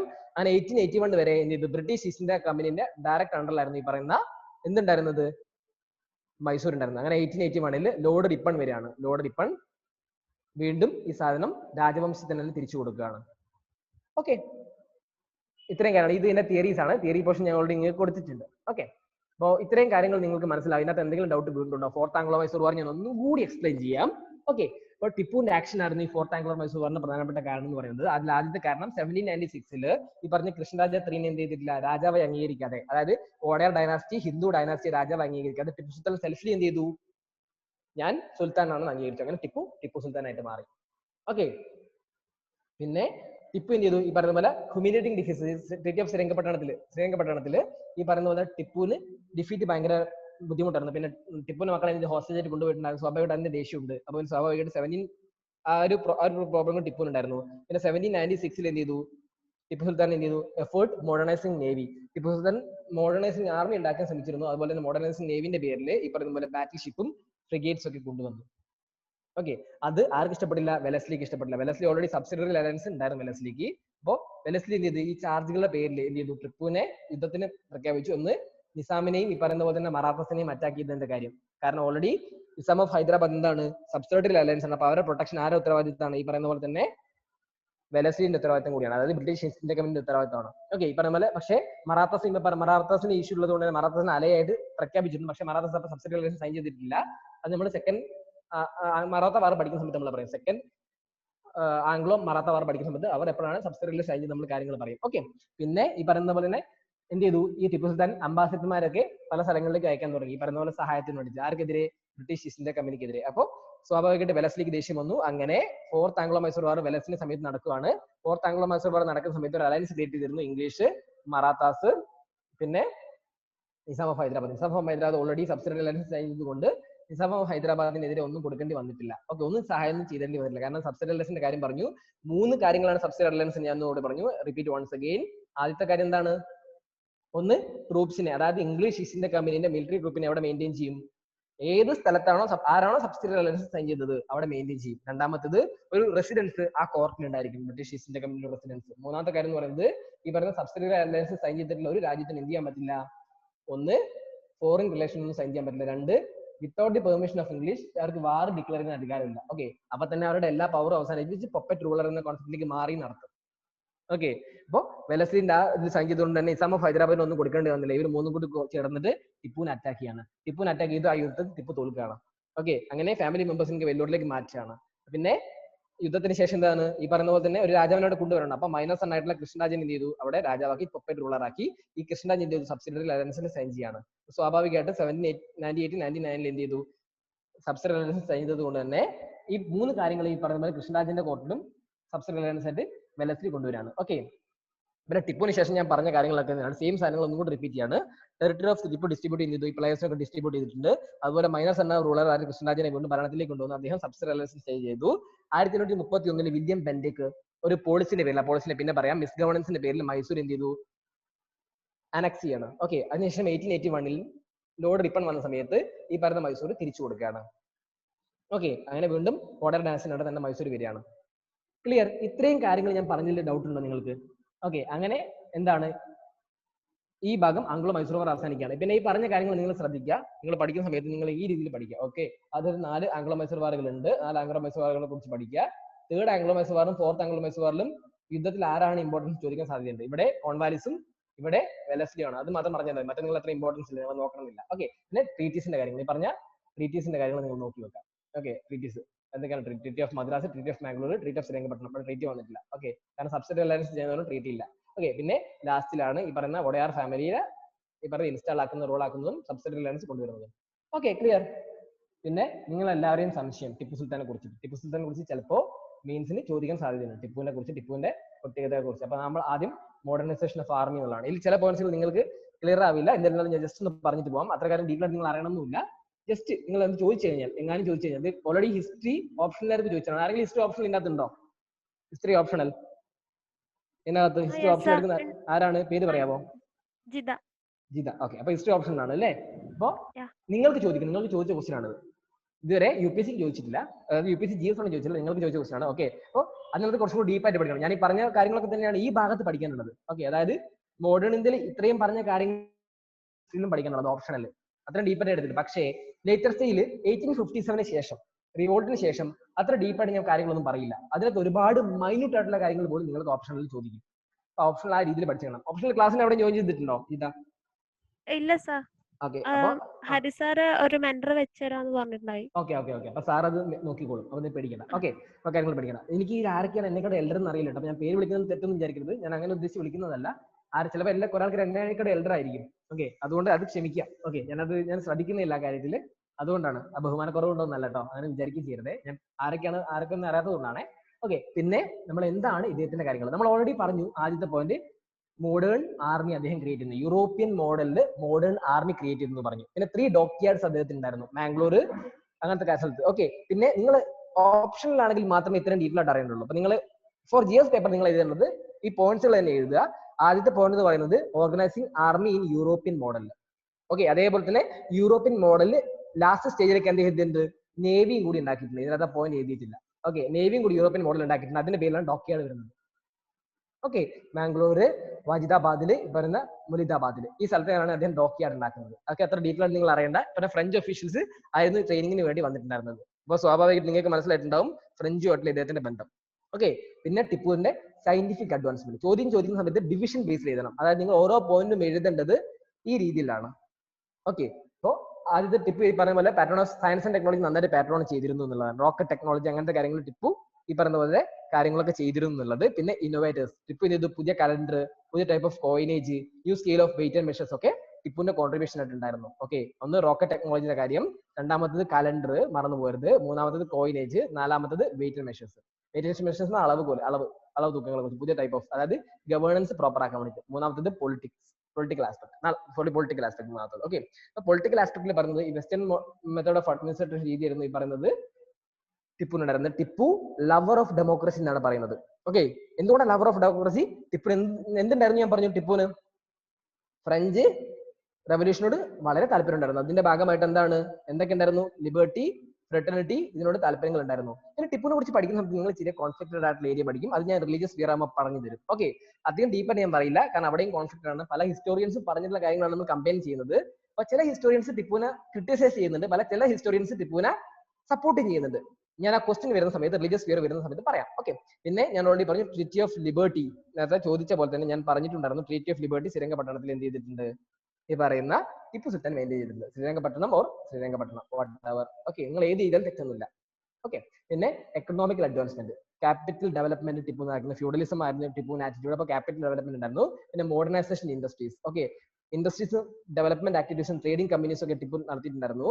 ഓക്കെ, ടിപ്പു ഓൾറെഡി ഈ പറയുന്ന പോലെ തന്നെ ഇല്ലീഗൽ ആയിട്ടുള്ള സെസസുകളൊക്കെ ഒഴിവാക്കിയിട്ടുണ്ടായിരുന്നു. അങ്ങനത്തെ കാര്യങ്ങളൊക്കെ ടിപ്പു മെയിൻറ്റെയിൻ ചെയ്തിട്ടുണ്ട് ബേസ്ഡ് ഓൺ അഡ്മിനിസ്ട്രേഷൻ. ഓക്കെ, അങ്ങനത്തെ എക്കണോമിക്കൽ അഡ്വാൻസ്മെന്റ് വന്നിട്ടുണ്ട്. കറപ്ഷൻസ് ടിപ്പു കുറച്ചു അഡ്മിനിസ്ട്രേഷനിൽ. അപ്പോൾ സ്വാഭാവിക എക്കണോമിക്കൽ ഡെവലപ്മെന്റ് ഉണ്ടായി. പിന്നെ അഗ്രികൾച്ചർ ഡെവലപ്മെന്റും ടിപ്പുവിന്റെ കാലത്തുണ്ടായിരുന്നു. ഓക്കെ, ഇത്രയും കാര്യങ്ങളാണ് എക്കണോമിക്കൽ അഡ്വാൻസ്മെന്റിന്റെ കാര്യത്തിൽ വരുന്നത്. പിന്നെ ഏറ്റവും കോൺഫ്ലിക്റ്റഡും ഇമ്പോർട്ടന്റ് ആയിട്ടുള്ളതും UPSC ചോദിച്ചിട്ടുള്ള ഒരു കാര്യമാണ് റിലീജിയസ് ആസ്പെക്ട്. ഓക്കെ, ഞാൻ ഈ പറഞ്ഞ പോലെ തന്നെ ടിപ്പു ഹിന്ദുക്കളോട് താല്പര്യം ഇല്ലായിരുന്നു കുറച്ച് ടൈപ്പ് ഓഫ് ഹിസ്റ്റോറിയൻസ് പറയുന്നുണ്ട്. ചില ഹിസ്റ്റോറിയൻസ് പറയുന്നത് ടിപ്പുവിന് ഈ പറയുന്ന പോലെ തന്നെ അങ്ങനത്തെ പ്രോബ്ലംസ് ഒന്നും ഉണ്ടായിരുന്നില്ല എന്നാണ്. പക്ഷേ evidence, based on evidence Tipu temples demolish ചെയ്തിട്ടുണ്ടെന്ന് പറയുന്നുണ്ട്. അത് ചില ഹിസ്റ്റോറിയൻസ് അങ്ങനെ പറയുന്നത്. പക്ഷേ ഒരു എവിഡൻസ് കൃത്യമായിട്ട് ടിപ്പു സെക്യുലർ കോൺസെപ്റ്റ് ഉണ്ടായിരുന്നു എന്ന് പറയുന്നുണ്ട്. അതായത് എന്ത് ചെയ്യുന്നുണ്ട്? ശൃംഗേരി ടെമ്പിളിൽ റിപ്പയർ ചെയ്യാൻ വേണ്ടി ടിപ്പു ഫണ്ട് കൊടുക്കുന്നുണ്ട്. ഇത് UPSC പ്രിലിംസിന് ചോദിച്ചിട്ടുള്ള ഒരു ക്വസ്റ്റ്യൻ ആണ്. ഒരു സ്റ്റേറ്റ്മെന്റ് ഇത് വന്നിട്ടുണ്ടായിരുന്നു.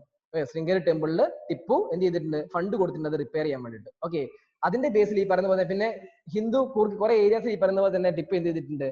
അതായത് രാജഭരണത്തിനെതിരെയാണ് ടിപ്പു ചെയ്തത്, അല്ലാതെ ഹിന്ദുക്കൾക്കെതിരെ അല്ല എന്ന് പറഞ്ഞിട്ട് സെക്യുലർ ക്യാരക്ടർ ആണെന്ന് പറഞ്ഞിട്ടാണ് ഹിസ്റ്ററിയിലൊക്കെ പല ബുക്കുകളിലും കൊടുത്തിട്ടുള്ളത്. അപ്പൊ നിങ്ങളും താൽക്കാലികമായിട്ട് അത് ആലോചിച്ച് വെച്ചാൽ മതി. ഓക്കെ, അതിനൊരു എക്സാമ്പിൾ ആയിട്ട് നിങ്ങൾക്ക് എക്സാമിന് എഴുതേണ്ടത് എന്താ? ശൃംഗേരി ടെമ്പിളിൽ ടിപ്പു ചെയ്തിട്ടുള്ള കാര്യം. ഓക്കെ, പിന്നെ നിങ്ങൾ ഹിസ്റ്ററി ഡീപ്പായിട്ട് പഠിക്കുന്ന സമയത്ത് ഈ പറയുന്ന ഹിസ്റ്ററി ഓപ്ഷനിൽ ഇതൊക്കെ പഠിക്കുന്ന സമയത്ത് എന്താ കുറച്ചും കൂടി ഡീറ്റെയിൽ ആയിട്ട് പഠിക്കാൻ പറ്റും. ഓക്കെ, കുറച്ചും കൂടി ഡീറ്റെയിൽ പറയാൻ സാധ്യതയുണ്ട്. അപ്പൊ അത് നോക്കുക. അപ്പൊ ഇത്രയും കാര്യങ്ങളാണ് നിങ്ങൾ നോക്കേണ്ടത്. ഓപ്ഷണൽ കാര്യം ഇത്രയും നോക്കിയാൽ മതി. നിങ്ങൾ ആൻസർ നിങ്ങൾ ഇത്ര എഴുതുന്നുള്ളൂ. കോൺട്രവേഴ്ഷ്യൽ ആയിട്ട് നിങ്ങൾ മെയിൻസിൽ എഴുതി വെക്കരുത്. കോൺട്രവേഴ്ഷ്യൽ നിങ്ങൾ മെയിൻസിൽ എഴുതി വെച്ച് കഴിഞ്ഞാൽ അത് ചെറിയ പ്രോബ്ലം ഉണ്ടാകും. ഓക്കെ, നമ്മൾ അക്സെപ്റ്റബിൾ ആയിട്ടുള്ള കാര്യങ്ങൾ എഴുതുക. അക്സെപ്റ്റബിൾ ആയിട്ടുള്ള നിലവിലെ കാര്യം എന്ന് പറയുന്നത് ഈ പറയുന്ന റിലീജിയസ് ഫിയർ വരുന്ന സമയത്ത് നമുക്ക് ടിപ്പുവിന്റെ ക്യാരക്ടറിന് ഇതുപോലെ ക്രിട്ടിസൈസേഷൻ ഉണ്ടെങ്കിലും ഈ പറയുന്ന പോലെ ശൃംഗേരി ടെമ്പിൾ എന്ത് ടിപ്പു കൊടുത്തിട്ടുണ്ട്. പല ടെമ്പിൾസും ഡിമോളിഷ് ചെയ്തിട്ടുണ്ട്. പല ബുക്കുകളും ഞാൻ വായിച്ചിട്ടുണ്ട് ടിപ്പു. ഓക്കെ, അതേപോലെ തന്നെ ടിപ്പു എന്ത് ചെയ്തിട്ടുണ്ട്? ഈ പറയുന്ന ശാരദ ഗോഡിനെ ഇഡോൾ നിർമ്മിക്കാൻ വേണ്ടി ടിപ്പു എന്ത് ചെയ്തിട്ടുണ്ട്? ഈ പറയുന്ന പോലെ ഫണ്ട് കൊടുത്തിട്ടുണ്ട്. ഓക്കെ, പിന്നെ ടിപ്പുവിന്റെ ടോട്ടൽ ക്യാരക്ടർ സെക്കുലർ ആയിരുന്നു എന്നാണ് പറയുന്നത്. ടിപ്പുവിന്റെ ഇതിലും ഈ പറയുന്ന പോലെ ഹിന്ദുസ് ഉണ്ടായിരുന്നു എന്നൊക്കെ പറയുന്നുണ്ട്. ഓക്കെ, അപ്പൊ അതാണ് ടിപ്പു സുൽത്താനെ കുറിച്ച് ടോട്ടൽ ആയിട്ട് എനിക്ക് നിങ്ങളോട് പറയാനുള്ളത്. ഇപ്പൊ Tipu, what is Tipu? Modernisation of army. Modernisation of army പറയുന്ന സമയത്ത് നമ്മൾ എന്തൊക്കെ എഴുതാം? ഓക്കെ, മോഡേൺ യൂറോപ്യൻ മോഡലിലുള്ള ആർമി മെയിൻറ്റെയിൻ ചെയ്തിരുന്നു എന്ന് എഴുതാം. പിന്നെ ഫ്രഞ്ചിന്റെ ഒഫീഷ്യൽസ് ഈ പറയുന്ന പോലെ തന്നെ ആർമിയെ എന്താക്കിയിട്ടുണ്ട്? ട്രെയിൻ ചെയ്തിട്ടുണ്ട് എഴുതാം. ഓക്കെ, 3 ഡോക്യാർഡ്സിന്റെ കാര്യം നിങ്ങൾക്ക് മെൻഷൻ ചെയ്യാം. നിങ്ങൾക്ക് 3 ഡോക്യാർഡ്സിന്റെ കാര്യം എല്ലാം ഓർമ്മ കിട്ടിയിട്ടില്ലെങ്കിൽ മാംഗ്ലൂർ എങ്കിൽ നിങ്ങൾ എക്സാമ്പിൾ ആയിട്ട് എഴുതിക്കുക. വാജിദാബാദും വരുന്ന മുനിദാബാദും എഴുതി വെക്കുക. ഓക്കെ, സയന്റിഫിക് അഡ്വാൻസ്മെന്റ് ഓഫ് ടിപ്പുവിന്റെ കാര്യം പറയുന്ന സമയത്ത് സയൻസ് ആൻഡ് ടെക്നോളജിയിൽ ടിപ്പുവിന്റെ കോൺട്രിബ്യൂഷൻസ് എന്താ എഴുതുക? റോക്കറ്റ് ടെക്നോളജിയിൽ പറയുന്ന പോലെ ഫ്രഞ്ചിന്റെ സഹായത്തോടെ റോക്കറ്റ് ടെക്നോളജിയിൽ കുറച്ച് അഡ്വാൻസ്മെന്റ് ഉണ്ടായിരുന്നു. ഓക്കെ, അപ്പോൾ innovators introduction of കാലണ്ടേഴ്സ്, new system of coinage, new scale of weight and measures Tipu maintain ചെയ്തിരുന്നു. ഇതിന്റെ പ്രധാനപ്പെട്ട ഉദ്ദേശം എന്ന് പറയുന്നത് കറപ്ഷൻ ഒഴിവാക്കുക എന്നുള്ളതായിരുന്നു. ഓക്കെ, പൊളിറ്റിക്കൽ ആസ്പെക്റ്റിൽ വന്ന സമയത്ത് വെസ്റ്റേണൈസേഷൻ ആയിട്ടുള്ള മെത്തേഡുകളായിരുന്നു ടിപ്പു അഡ്മിനിസ്ട്രേഷനിലേക്ക് കൊണ്ടുവന്നിട്ടുണ്ടായിരുന്നത്. ഈ പറയുന്ന പോലെ കറപ്ഷൻസ് ഒഴിവാക്കിയിരുന്നു. ടിപ്പു എന്താണ്? ഫ്രഞ്ച് റെവല്യൂഷനെ ഇഷ്ടപ്പെടുന്ന ആളായിരുന്നു, സ്നേഹിക്കുന്ന ആളായിരുന്നു. അപ്പൊ സ്വാഭാവികമായിട്ട് എന്താണ്? ഫ്രഞ്ച് റെവല്യൂഷന്റെ കോൺസെപ്റ്റ് ലിബർട്ടി, ഫ്രെറ്റർണിറ്റി, ഇക്വാലിറ്റി എന്ന കോൺസെപ്റ്റ് എന്ത് ചെയ്തു? ടിപ്പു സുൽത്താൻ കൊണ്ടുവന്നിട്ടുണ്ടായിരുന്നു. അപ്പോൾ ട്രീ ഓഫ് ലിബർട്ടി പറഞ്ഞ ശ്രീരംഗപട്ടണത്തിൽ കൊണ്ടുവന്നിട്ടുണ്ടായിരുന്നു. ഓക്കെ, റിലീജിയസ് ആസ്പെക്റ്റിൽ, കൊമേഴ്ഷ്യൽ ആസ്പെക്ട്, എക്കണോമിക്കൽ ആസ്പെക്റ്റിൽ വരുന്ന സമയത്ത് ടിപ്പു പുതിയ കമ്പനികൾ പറയുമ്പോൾ ഇൻഡസ്ട്രീസ് ഒക്കെ ഡെവലപ്പ്, മോഡേൺ ഇൻഡസ്ട്രീസ് പാത്തിൽ ഡെവലപ്പ് ചെയ്തിട്ടുണ്ടായിരുന്നു. ഓക്കെ, പിന്നെ ഇന്റർമീഡിയറ്റ്സിനെ എലിമിനേറ്റ് ചെയ്തിട്ടുണ്ടായിരുന്നു അഗ്രികൾച്ചറിൽ. അപ്പൊ കൾട്ടിവേറ്റേഴ്സിന് കൂടുതലായിട്ട് ഡയറക്ട്ലി പറയുന്ന പോലെ തന്നെ എന്താ പറയാ മാർക്കറ്റിലൊക്കെ കൊണ്ട് സെല് ചെയ്യാൻ പറ്റുന്നു. അപ്പൊ അവരുടെ പ്രോബ്ലംസ് ഒക്കെ സോൾവ് ആയിട്ടുണ്ടായിരുന്നു. അപ്പൊ ഇല്ലീഗൽ സെസസുകളൊക്കെ ഒഴിവാക്കിയിട്ടുണ്ടായിരുന്നു ടിപ്പു. ഓക്കെ, ആ അഡ്മിനിസ്ട്രേറ്റീവ് റിഫോംസ് നിങ്ങൾ ആ എക്കണോമിക് റിഫോംസ് നിങ്ങൾക്ക് അവിടെ എഴുതാം. അതായത് എക്കണോമിക് റിഫോം ചെയ്യുന്ന സമയത്ത് നിങ്ങൾ ശ്രദ്ധിക്കേണ്ടത് അഗ്രികൾച്ചർ, ഇൻഡസ്ട്രീസിന്റെ കാര്യം നിങ്ങൾ എഴുതാം. ഓക്കെ, റിലീജിയസ് ആസ്പെക്ട് ചെയ്യുന്ന സമയത്ത് നിങ്ങൾ ഇൻട്രൊഡക്ഷൻ എഴുതണം. ടിപ്പുവിന്റെ കാര്യത്തിൽ ഇതേപോലെ ഹിസ്റ്റോറിയൻസ് പല കാര്യങ്ങളും മെൻഷൻ ചെയ്യുന്നുണ്ട്, നിങ്ങൾ മെൻഷൻ ചെയ്യണം. ഓക്കെ, ടിപ്പു റിലീജിയസ് ആസ്പെക്ട് ചെറുതായിട്ട് എന്താ പറയുന്നത് ഇതുപോലെ ഡിഫറെന്റ് ഒപ്പീനിയൻ ആണ് ഈ പറയുന്ന പോലെ ഹിസ്റ്റോറിയൻസ് ഉണ്ടായിരുന്നത്. നമ്മുടെ ഹിസ്റ്റോറിയൻസിന്റെ കാര്യം നമ്മൾ പറയുന്നത്. ഓക്കെ, ഡിഫറെന്റ് ഒപ്പീനിയൻസ് ആണ് ഹിസ്റ്റോറിയൻസ് ഉണ്ടായിരുന്നത്. പക്ഷേ മെജോറിറ്റി അക്സെപ്റ്റബിൾ ആയിട്ടുള്ള കാര്യം എന്ന് പറയുന്നത് ഈ പറയുന്ന പോലെ തന്നെ ടിപ്പു എന്താണ് ശാരദ ടെമ്പിളിൽ ഈ പറയുന്ന പോലെ ശൃംഗേരി ടെമ്പിളിൽ റിപ്പയർ ചെയ്യാൻ കൊടുത്തിരുന്നു. അതേപോലെ ഗോഡ ശാരദേന ഇഡോൾ ഇൻസ്റ്റാൾ ചെയ്യാൻ അദ്ദേഹം ഫണ്ട് കൊടുത്തിരുന്നു. ഈ പറയുന്ന ടോട്ടൽ സെക്യുലർ ക്യാരക്ടർ ആണ് ടിപ്പു ഉണ്ടായിരുന്നത് എന്നുള്ള കാര്യം കൂടി മെൻഷൻ ചെയ്തിട്ട് ടിപ്പുവിനെ കുറിച്ച് ക്വസ്റ്റ്യൻ വന്നാൽ നിങ്ങൾക്ക് എഴുതാവുന്നതാണ്. ഓക്കെ, ഇപ്പൊ ആംഗ്ലോ മൈസൂർ വാറിൽ നിങ്ങൾ എന്തെങ്കിലും ക്വസ്റ്റ്യൻ വന്ന് നിങ്ങൾക്ക് എഴുതാൻ പറ്റുമോ? ടോട്ടലായിട്ട് ഞാൻ കാര്യങ്ങൾ പറഞ്ഞിട്ടുണ്ട്. നിങ്ങൾ പഠിക്കുന്ന സമയത്ത് ഈ രീതിയിലും കൂടി ടേബിൾ ആക്കി പഠിച്ചു വെച്ചാൽ നിങ്ങൾക്ക് ഗുണം എന്താണെന്ന് വെച്ചാൽ revision should be easy. Okay, ഈ പറയുന്ന രീതിയിലാണെങ്കിൽ നിങ്ങൾക്ക് ലാസ്റ്റ് ടൈമിൽ എന്താ ടൈം ഒട്ടും കിട്ടില്ല. ഓക്കെ, നമുക്ക് ഈ പറയുന്ന ആംഗ്ലോ മൈസൂർ വാറിനെ കുറിച്ച് എത്ര ക്വസ്റ്റ്യൻ വരും? മോഡേണിസ്റ്റ് എന്ന് പറയുന്നത് ഈ മോഡേണിസ്റ്റ് എന്ന് പറയുന്നത് നിങ്ങളെ പ്രിലിംസിന്റെയും മെയിൻസിന്റെയും ഒരു സബ്ജക്ട് മാത്രമാണ്, ഒരേ ഒരു സബ്ജക്ട് മാത്രമാണ്. അപ്പൊ ഇതിനകത്ത് ക്വസ്റ്റ്യൻസ് കൂടുതൽ വരാൻ സാധ്യതയുണ്ട്. നമുക്ക് ഒരിക്കലും പറയാൻ പറ്റില്ല ഇതിനകത്ത് ക്വസ്റ്റ്യൻസ് വരില്ല എന്ന്. അപ്പൊ നിങ്ങൾക്ക് എപ്പോഴും ഈ പറയുന്ന പോലെ തന്നെ കാര്യങ്ങൾ പഠിക്കാൻ ബുദ്ധിമുട്ടായിരിക്കും. നിങ്ങൾ ശ്രദ്ധിച്ചിട്ടുണ്ടാവും, ഞാൻ ഇടയ്ക്ക് പറഞ്ഞ സമയത്ത് ഇടയ്ക്ക് ആംഗ്ലോ മൈസൂർ വാർന്ന് വരും, ചിലപ്പോൾ ആംഗ്ലോ മറാത്ത വാർന്ന് എന്നോട് തന്നെ തെറ്റിപ്പോകുന്നുണ്ട് പറയുന്ന സമയത്ത്. ഓക്കെ, അത് സ്പീഡിൽ പറയുന്നതുകൊണ്ടാണ്. പിന്നെ ഒരു കാര്യം കൂടി നിങ്ങൾ ശ്രദ്ധിക്കേണ്ടത് എന്താണെന്ന് വെച്ച് കഴിഞ്ഞാൽ ആ ഒരു തെറ്റ് പോലും ഒരുപാട് തവണ വായിച്ചാൽ നിങ്ങൾക്ക് വരും. അപ്പൊ നിങ്ങൾ എത്രത്തോളം റിവിഷൻ ചെയ്യണം? അപ്പൊ റിവിഷൻ ചെയ്യുന്ന നിങ്ങൾ മാക്സിമം ഷോർട്ട് ആക്കുക. ഞാൻ തരുന്ന നോട്ട് കംപ്ലീറ്റ്ലി പഠിച്ചു വെക്കുക എന്നുള്ളതല്ല നിങ്ങൾ ചെയ്യേണ്ടത്. ഞാൻ തരുന്ന നോട്ടിൽ എന്തൊക്കെ ഇമ്പോർട്ടൻസ് ഞാൻ പറയാറുണ്ട്, ആ ഭാഗങ്ങൾ നിങ്ങൾ കുറച്ചും കൂടി ഫോക്കസ് ചെയ്ത് പഠിക്കുക. എക്സെപ്റ്റ് ഹിസ്റ്ററി ഓപ്ഷൻ വരെ ഓപ്ഷനിൽ അത്യാവശ്യം നിങ്ങൾ ഡീപ്പായിട്ട് നോക്കണം. ഓക്കെ, ഓപ്ഷൻ നിങ്ങൾ ഡീപ്പായിട്ട് നോക്കണം. ഓപ്ഷൻ നിങ്ങൾ നന്നായിട്ട് പഠിക്കണം. ഓപ്ഷണലാണ് നമുക്ക് ഇമ്പോർട്ടന്റ്. ശ്രദ്ധിച്ചേക്കുക, 250 above 250 plus. ഇപ്പോഴത്തെ സാഹചര്യം 250 പ്ലസ് ആണ്. മുമ്പത്തെ 2018-19 സാഹചര്യത്തിലാണ് 290 പ്ലസ് ഞാൻ പറയായിരുന്നു. ഓക്കെ, പക്ഷേ GS 1 നമ്മൾ എന്ത് ചെയ്യണം? GS 1 നമുക്ക് പേപ്പർ 1 നമുക്ക് 100 പ്ലസ് വേണമെങ്കിൽ ഇത് നന്നായി ഫോക്കസ് ചെയ്യണം. അപ്പോൾ ഐസിന്റെ ക്വസ്റ്റൻസ് ഈ പോർഷൻസ് ഒക്കെ ക്വസ്റ്റൻ വരാൻ സാധ്യതയുണ്ട്. ഇതിനകത്ത് വരാവുന്ന എല്ലാ ടൈപ്പ് ഓഫ് ക്വസ്റ്റൻസും ഞാൻ നിങ്ങൾക്ക് ഡിസ്കസ് ചെയ്തു. Don't worry about that. Okay, അപ്പോൾ ഈ ഭാഗത്ത് എന്തൊക്കെ ക്വസ്റ്റൻ വരാൻ പറ്റും അതൊക്കെ ഞാൻ ഡിസ്കസ് ചെയ്യും. നമ്മൾ 4 ആംഗ്ലോ മൈസൂർ വാറിനെ കുറിച്ച് പഠിച്ചിട്ടുണ്ട്. അതിന്റെ വർഷവും അതിന്റെ കാലഘട്ടവും അതിന്റെ കോഴ്സും അതിന്റെ എന്തൊക്കെയാണ് അതിന്റെ ബാക്ക്ഗ്രൗണ്ട്, എന്തൊക്കെയാണ് അതിന്റെ കോഴ്സ്, എന്തൊക്കെയാണ് ഔട്ട്കം, എന്തൊക്കെയാണ് സിഗ്നിഫിക്കൻസ് നമ്മൾ പഠിച്ചു. ഓക്കെ, 2 റൂളേഴ്സിനെ ഹൈദരാലിനെ കുറിച്ച് പഠിച്ചു, ടിപ്പു സുൽത്താനെ കുറിച്ച് പഠിച്ചു. ടിപ്പു സുൽത്താന്റെ കോൺട്രിബ്യൂഷൻസ് എന്താണ്, ഹൈദരാബാദിന്റെ കോൺട്രിബ്യൂഷൻസ് എന്ന് നമ്മൾ പഠിച്ചിട്ടുണ്ട്. ഓക്കെ, ഇത്രയും കാര്യങ്ങൾ നിങ്ങൾക്ക് ക്ലിയർ ആയോ? ഓക്കെ അല്ലേ? ഇതിനകത്ത് എന്തെങ്കിലും ഡൗട്ട്? അക്ഷയ്, ആരതി, ഐശ്വര്യ, സീത, എന്തെങ്കിലും ഡൗട്ട് ഉണ്ടെങ്കിൽ ചോദിക്കും. ഋത്തിക്, ഓക്കെ അല്ലേ? എന്തെങ്കിലും ഡൗട്ട് ഉണ്ടോ? ഓക്കെ ആണ് സർ. ഓക്കെ, അപ്പോൾ ഇതിനകത്ത് എന്തെങ്കിലും ഡൗട്ട് ഉണ്ടെങ്കിൽ നിങ്ങൾ എന്ത് ചെയ്യണം എന്ന് പറഞ്ഞ പോലെ തന്നെ നന്നായിട്ട് വായിക്കുക. ഓക്കെ, ഞാൻ ഈ പറഞ്ഞ ശേഷം ഞാൻ അപ്പോൾ മെറ്റീരിയൽ ഗ്രൂപ്പിൽ ഇടുമല്ലോ. അപ്പോൾ നിങ്ങൾ ആ മെറ്റീരിയൽ വായിച്ചു കഴിഞ്ഞാൽ നിങ്ങൾക്ക് എന്താ പറ്റും? അപ്പോൾ തറവായിട്ട് കിട്ടും. ഓക്കെ, അതിൽ ചില കോൺഫ്ലിക്റ്റുകൾ കിട്ടും. നിങ്ങൾ എന്നെ വിളിച്ച് ചോദിച്ചാൽ മതി, അതിനകത്ത് മടിയൊന്നും കാണിക്കണ്ട. ഓക്കെ, നിങ്ങൾ എപ്പോഴാണെങ്കിൽ വിളിക്കാം, ഞാൻ വിളിച്ച് കിട്ടിയില്ലെങ്കിൽ തിരിച്ച് വിളിച്ചോളൂ. ഓക്കെ, അല്ലെങ്കിൽ ക്ലാസ്സിൽ ഡൗട്ട് വയ്ക്കുക. എല്ലാം ചിലപ്പോൾ എനിക്ക് അറിയാൻ പറ്റുന്നില്ല. ഈ പറയുമ്പോൾ ചില കോൺസെപ്റ്റുകൾ ടോട്ടലി ഓപ്ഷണൽ ബേസിലേക്കായിരിക്കും. പക്ഷേ ഞാൻ ആൻസർ എനിക്ക് അറിയാമെങ്കിൽ ഞാൻ പറഞ്ഞു തരും. പക്ഷേ ഞാൻ പറയും അത് എക്സാമിന് ഇമ്പോർട്ടൻ്റ് അല്ല എന്നുള്ള കാര്യം പറയാം. ഓക്കെ, ഇതിനകത്ത് നിങ്ങൾ ആകെ എക്സാമിന് ഇമ്പോർട്ടൻസ് പറഞ്ഞ പോലെ തന്നെ ടിപ്പുവിന്റെ കോൺട്രിബ്യൂഷൻസ്, ഹൈദരാലിന്റെ കോൺട്രിബ്യൂഷൻസ്, റൈസ് ഓഫ് ഓട്ടോണമസ് സ്റ്റേറ്റിൽ ഞാൻ കുറച്ച് കാര്യങ്ങളൊക്കെ പറഞ്ഞിരുന്നു. അത് ഇമ്പോർട്ടൻ്റ് ആണെന്ന് ചോദിച്ചു കഴിഞ്ഞാൽ ഈ പറയുന്ന പോലെ തന്നെ അത് ഇമ്പോർട്ടൻ്റ് ആണെന്ന് എനിക്ക് മനസ്സിലായിട്ടുള്ളത് ഈ എക്സാമുകളൊക്കെ എഴുതാൻ പോകുമ്പോഴാണ്. ചില എക്സാമുകൾ നിങ്ങൾ എഴുതാൻ പോകുമല്ലോ, ബാങ്കിങ് ചോദിക്കില്ല. അല്ലാത്ത സമയത്ത് നിങ്ങളോട് ഇപ്പൊ പറയുന്ന പോലെ തന്നെ നിങ്ങൾ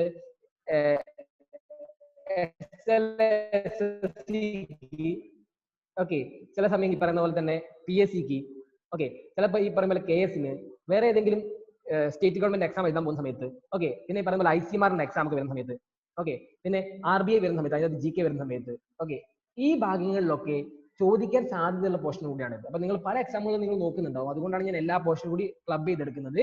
പക്ഷേ ഞാൻ UPSC പെർസ്പെക്റ്റീവ് ഇമ്പോർട്ടന്റ് എന്ന് പറയുന്ന കാര്യങ്ങൾ നന്നായിട്ട് പഠിച്ചിരിക്കുക. ഓക്കെ, UPSC മാത്രം നോക്കുന്ന ആൾക്കാരാണെങ്കിൽ മറ്റുള്ളവർ ഈ കാര്യങ്ങളൊക്കെ പഠിച്ചിട്ട് പോകണം. ക്വസ്റ്റ്യൻസ് വരും. ഓക്കെ, അത് എനിക്കും അഡ്വാൻറ്റേജ് ആയിട്ടുണ്ട്. പല സമയങ്ങളിൽ ഇത് പഠിച്ചതുകൊണ്ട് നമുക്ക് ക്വസ്റ്റ്യൻ ഡയറക്റ്റ്ലി എലിമിനേറ്റ് ചെയ്യാൻ പറ്റും. ക്വസ്റ്റ്യൻ വളരെ സിമ്പിൾ ആയിരിക്കും. ഓക്കെ, ഈ പറഞ്ഞ പോലെ തന്നെ നമ്മുടെ ട്രീ ഓഫ് ലിബർട്ടിന്റെ കാര്യം ഡയറക്റ്റ്ലി ആര് ചോദിച്ചിട്ടുണ്ട്? കേരള PSC KSന്റെ ക്വസ്റ്റ്യൻ ഡയറക്റ്റ്ലി വന്നിട്ടായിരുന്നു ട്രീ ഓഫ് ലിബർട്ടിന്റെ. അപ്പൊ നിങ്ങൾക്ക് ഒരു മാർക്ക് നിങ്ങൾക്ക് അപ്പം തന്നെ കിട്ടി. ഓക്കെ, നിങ്ങൾക്ക് ഡയറക്റ്റ്ലി നിങ്ങൾ പഠിച്ച് നിങ്ങൾക്ക് അപ്പം തന്നെ ഒരു മാർക്ക് വീഴുകയാണോ? അത് യാതൊരു സംശയമില്ല. ഓക്കെ, അതുപോലെ ടിപ്പിന് ചോദിക്കാൻ സാധ്യതയുള്ള ഒരുപാട് കോൺട്രിബ്യൂഷൻസ് ടിപ്പിന് ഞാൻ ഇപ്പൊ പറഞ്ഞു കഴിഞ്ഞു. ഓക്കെ, അതും നിങ്ങൾ പഠിച്ചേക്കുക. ഓക്കെ, ഇപ്പൊ സമയം ഇപ്പം 9:37 നമ്മൾ 8:30 തുടങ്ങിയാണ്, 10:30 വരെയാണ് ക്ലാസ് ഉള്ളത്. അപ്പോൾ അടുത്തത് ഞാൻ എടുക്കുന്നത് ആംഗ്ലോ മൈസൂർ വാറാണ്. എന്തെങ്കിലും ഡൗട്ട് ഉണ്ടോ? ഇപ്പോ ആംഗ്ലോ മൈസൂർ വാർ എടുത്തു, ആംഗ്ലോ മറാത്ത വാറാണ് ഞാൻ എടുക്കാൻ പോകുന്നത്. ആംഗ്ലോ മൈസൂർ വാർ നമ്മളിപ്പോൾ കംപ്ലീറ്റ് ആക്കി. ഈ ആംഗ്ലോ മൈസൂർ വാറിൽ നിങ്ങൾക്ക് എന്തെങ്കിലും ഡൗട്ട് ഉണ്ടോ? ഇപ്പൊ ഉണ്ടെങ്കിൽ ചോദിക്കൂ. ഓക്കെ അല്ലേ? അപ്പൊ നമുക്ക് ഇന്റർവ്യൂ തരാം. അങ്ങനെയാണെങ്കിൽ നിങ്ങൾ വായിച്ചത് എന്തെങ്കിലും ഉണ്ടെങ്കിൽ ചോദിക്കില്ലേ? ഓക്കെ അല്ലേ? ആരെങ്കിലും പറയാമോ? ഒരാൾ റിപ്ലൈ വന്നാൽ ഓക്കെ. ഓക്കെയാണ് സർ. ഓക്കെ, അപ്പോൾ നമുക്ക് ഇന്റർവ്യൂ എടുക്കാം അല്ലേ? അപ്പോൾ 9:38 നിങ്ങൾ 9:44 തിരിച്ചു വരുമോ? ഓക്കെ, അപ്പോൾ 9:44 വരെ ഇന്റർവ്യൂ ആണ്. നിങ്ങൾ പോയിട്ട് വരും. അടുത്ത് നമുക്ക് ഈ പറയുന്ന സെഷൻ എടുക്കാം, ആംഗ്ലോ മറാത്ത എടുക്കാം. ഓക്കെ, ഇന്ന് അത് കംപ്ലീറ്റ് ആക്കണം.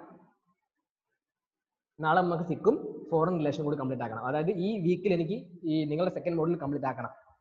അതുകൊണ്ട് ചിലപ്പോൾ ഇന്ന് ഞാൻ കൂടുതൽ എടുക്കില്ല, നാളെ ഞാൻ ചിലപ്പോൾ കുറച്ചും കൂടി കൂടുതൽ എടുത്ത് ടൈം കുറച്ചും കൂടി കൂടുതൽ എടുത്തു വരും. അപ്പോൾ നിങ്ങൾ അത് വിഷമിക്കേണ്ട. കാരണം ഇന്ന് എടുക്കാത്തതെന്ന് വെച്ചാൽ നിങ്ങൾക്ക് 11 മണിക്ക് അടുത്ത ക്ലാസ് ഉണ്ടല്ലോ, ഇന്ന് എനിക്ക് 8:30 എടുക്കാൻ പറ്റുള്ളൂ. നാളെ ചിലപ്പോൾ നിങ്ങൾക്ക് ഈവനിങ് ആയിരിക്കും ക്ലാസ് ഉണ്ടാവുക. ബുദ്ധിമുട്ടില്ലല്ലോ ഈവനിങ് ക്ലാസ് വെച്ച് കഴിഞ്ഞാൽ? ആർക്കും അങ്ങനെ പ്രോബ്ലം ഇല്ലല്ലോ. സാറോട് ഞാൻ പെർമിഷൻ ചോദിച്ചിട്ടുണ്ട്, സാറ് പറഞ്ഞു മറ്റു ക്ലാസ്സുകൾക്കൊന്നും നിങ്ങൾക്ക് ഇല്ല എന്നുള്ളതാണ്. നാളെ എനിക്ക് മോർണിംഗ് ഒരു എക്സാമ്പിൾ അതുകൊണ്ടാണ്. അപ്പോൾ നാളെ ഞാൻ സെക്കൻഡ് മോഡ്യൂൾ കംപ്ലീറ്റ് ആക്കും. അപ്പോൾ അതിനുള്ള രീതിയിൽ നിങ്ങൾ നിന്നോളാം. നിങ്ങൾ ഭക്ഷണം കഴിച്ചെന്നുള്ള മടുപ്പുണ്ടെന്നൊന്നും പറഞ്ഞിട്ട് കാര്യമില്ല. Okay, clear? അപ്പോൾ ഇന്റർവെല്ലിൽ പോയിക്കോളൂ എല്ലാവരും.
ഓക്കെ ആണോ?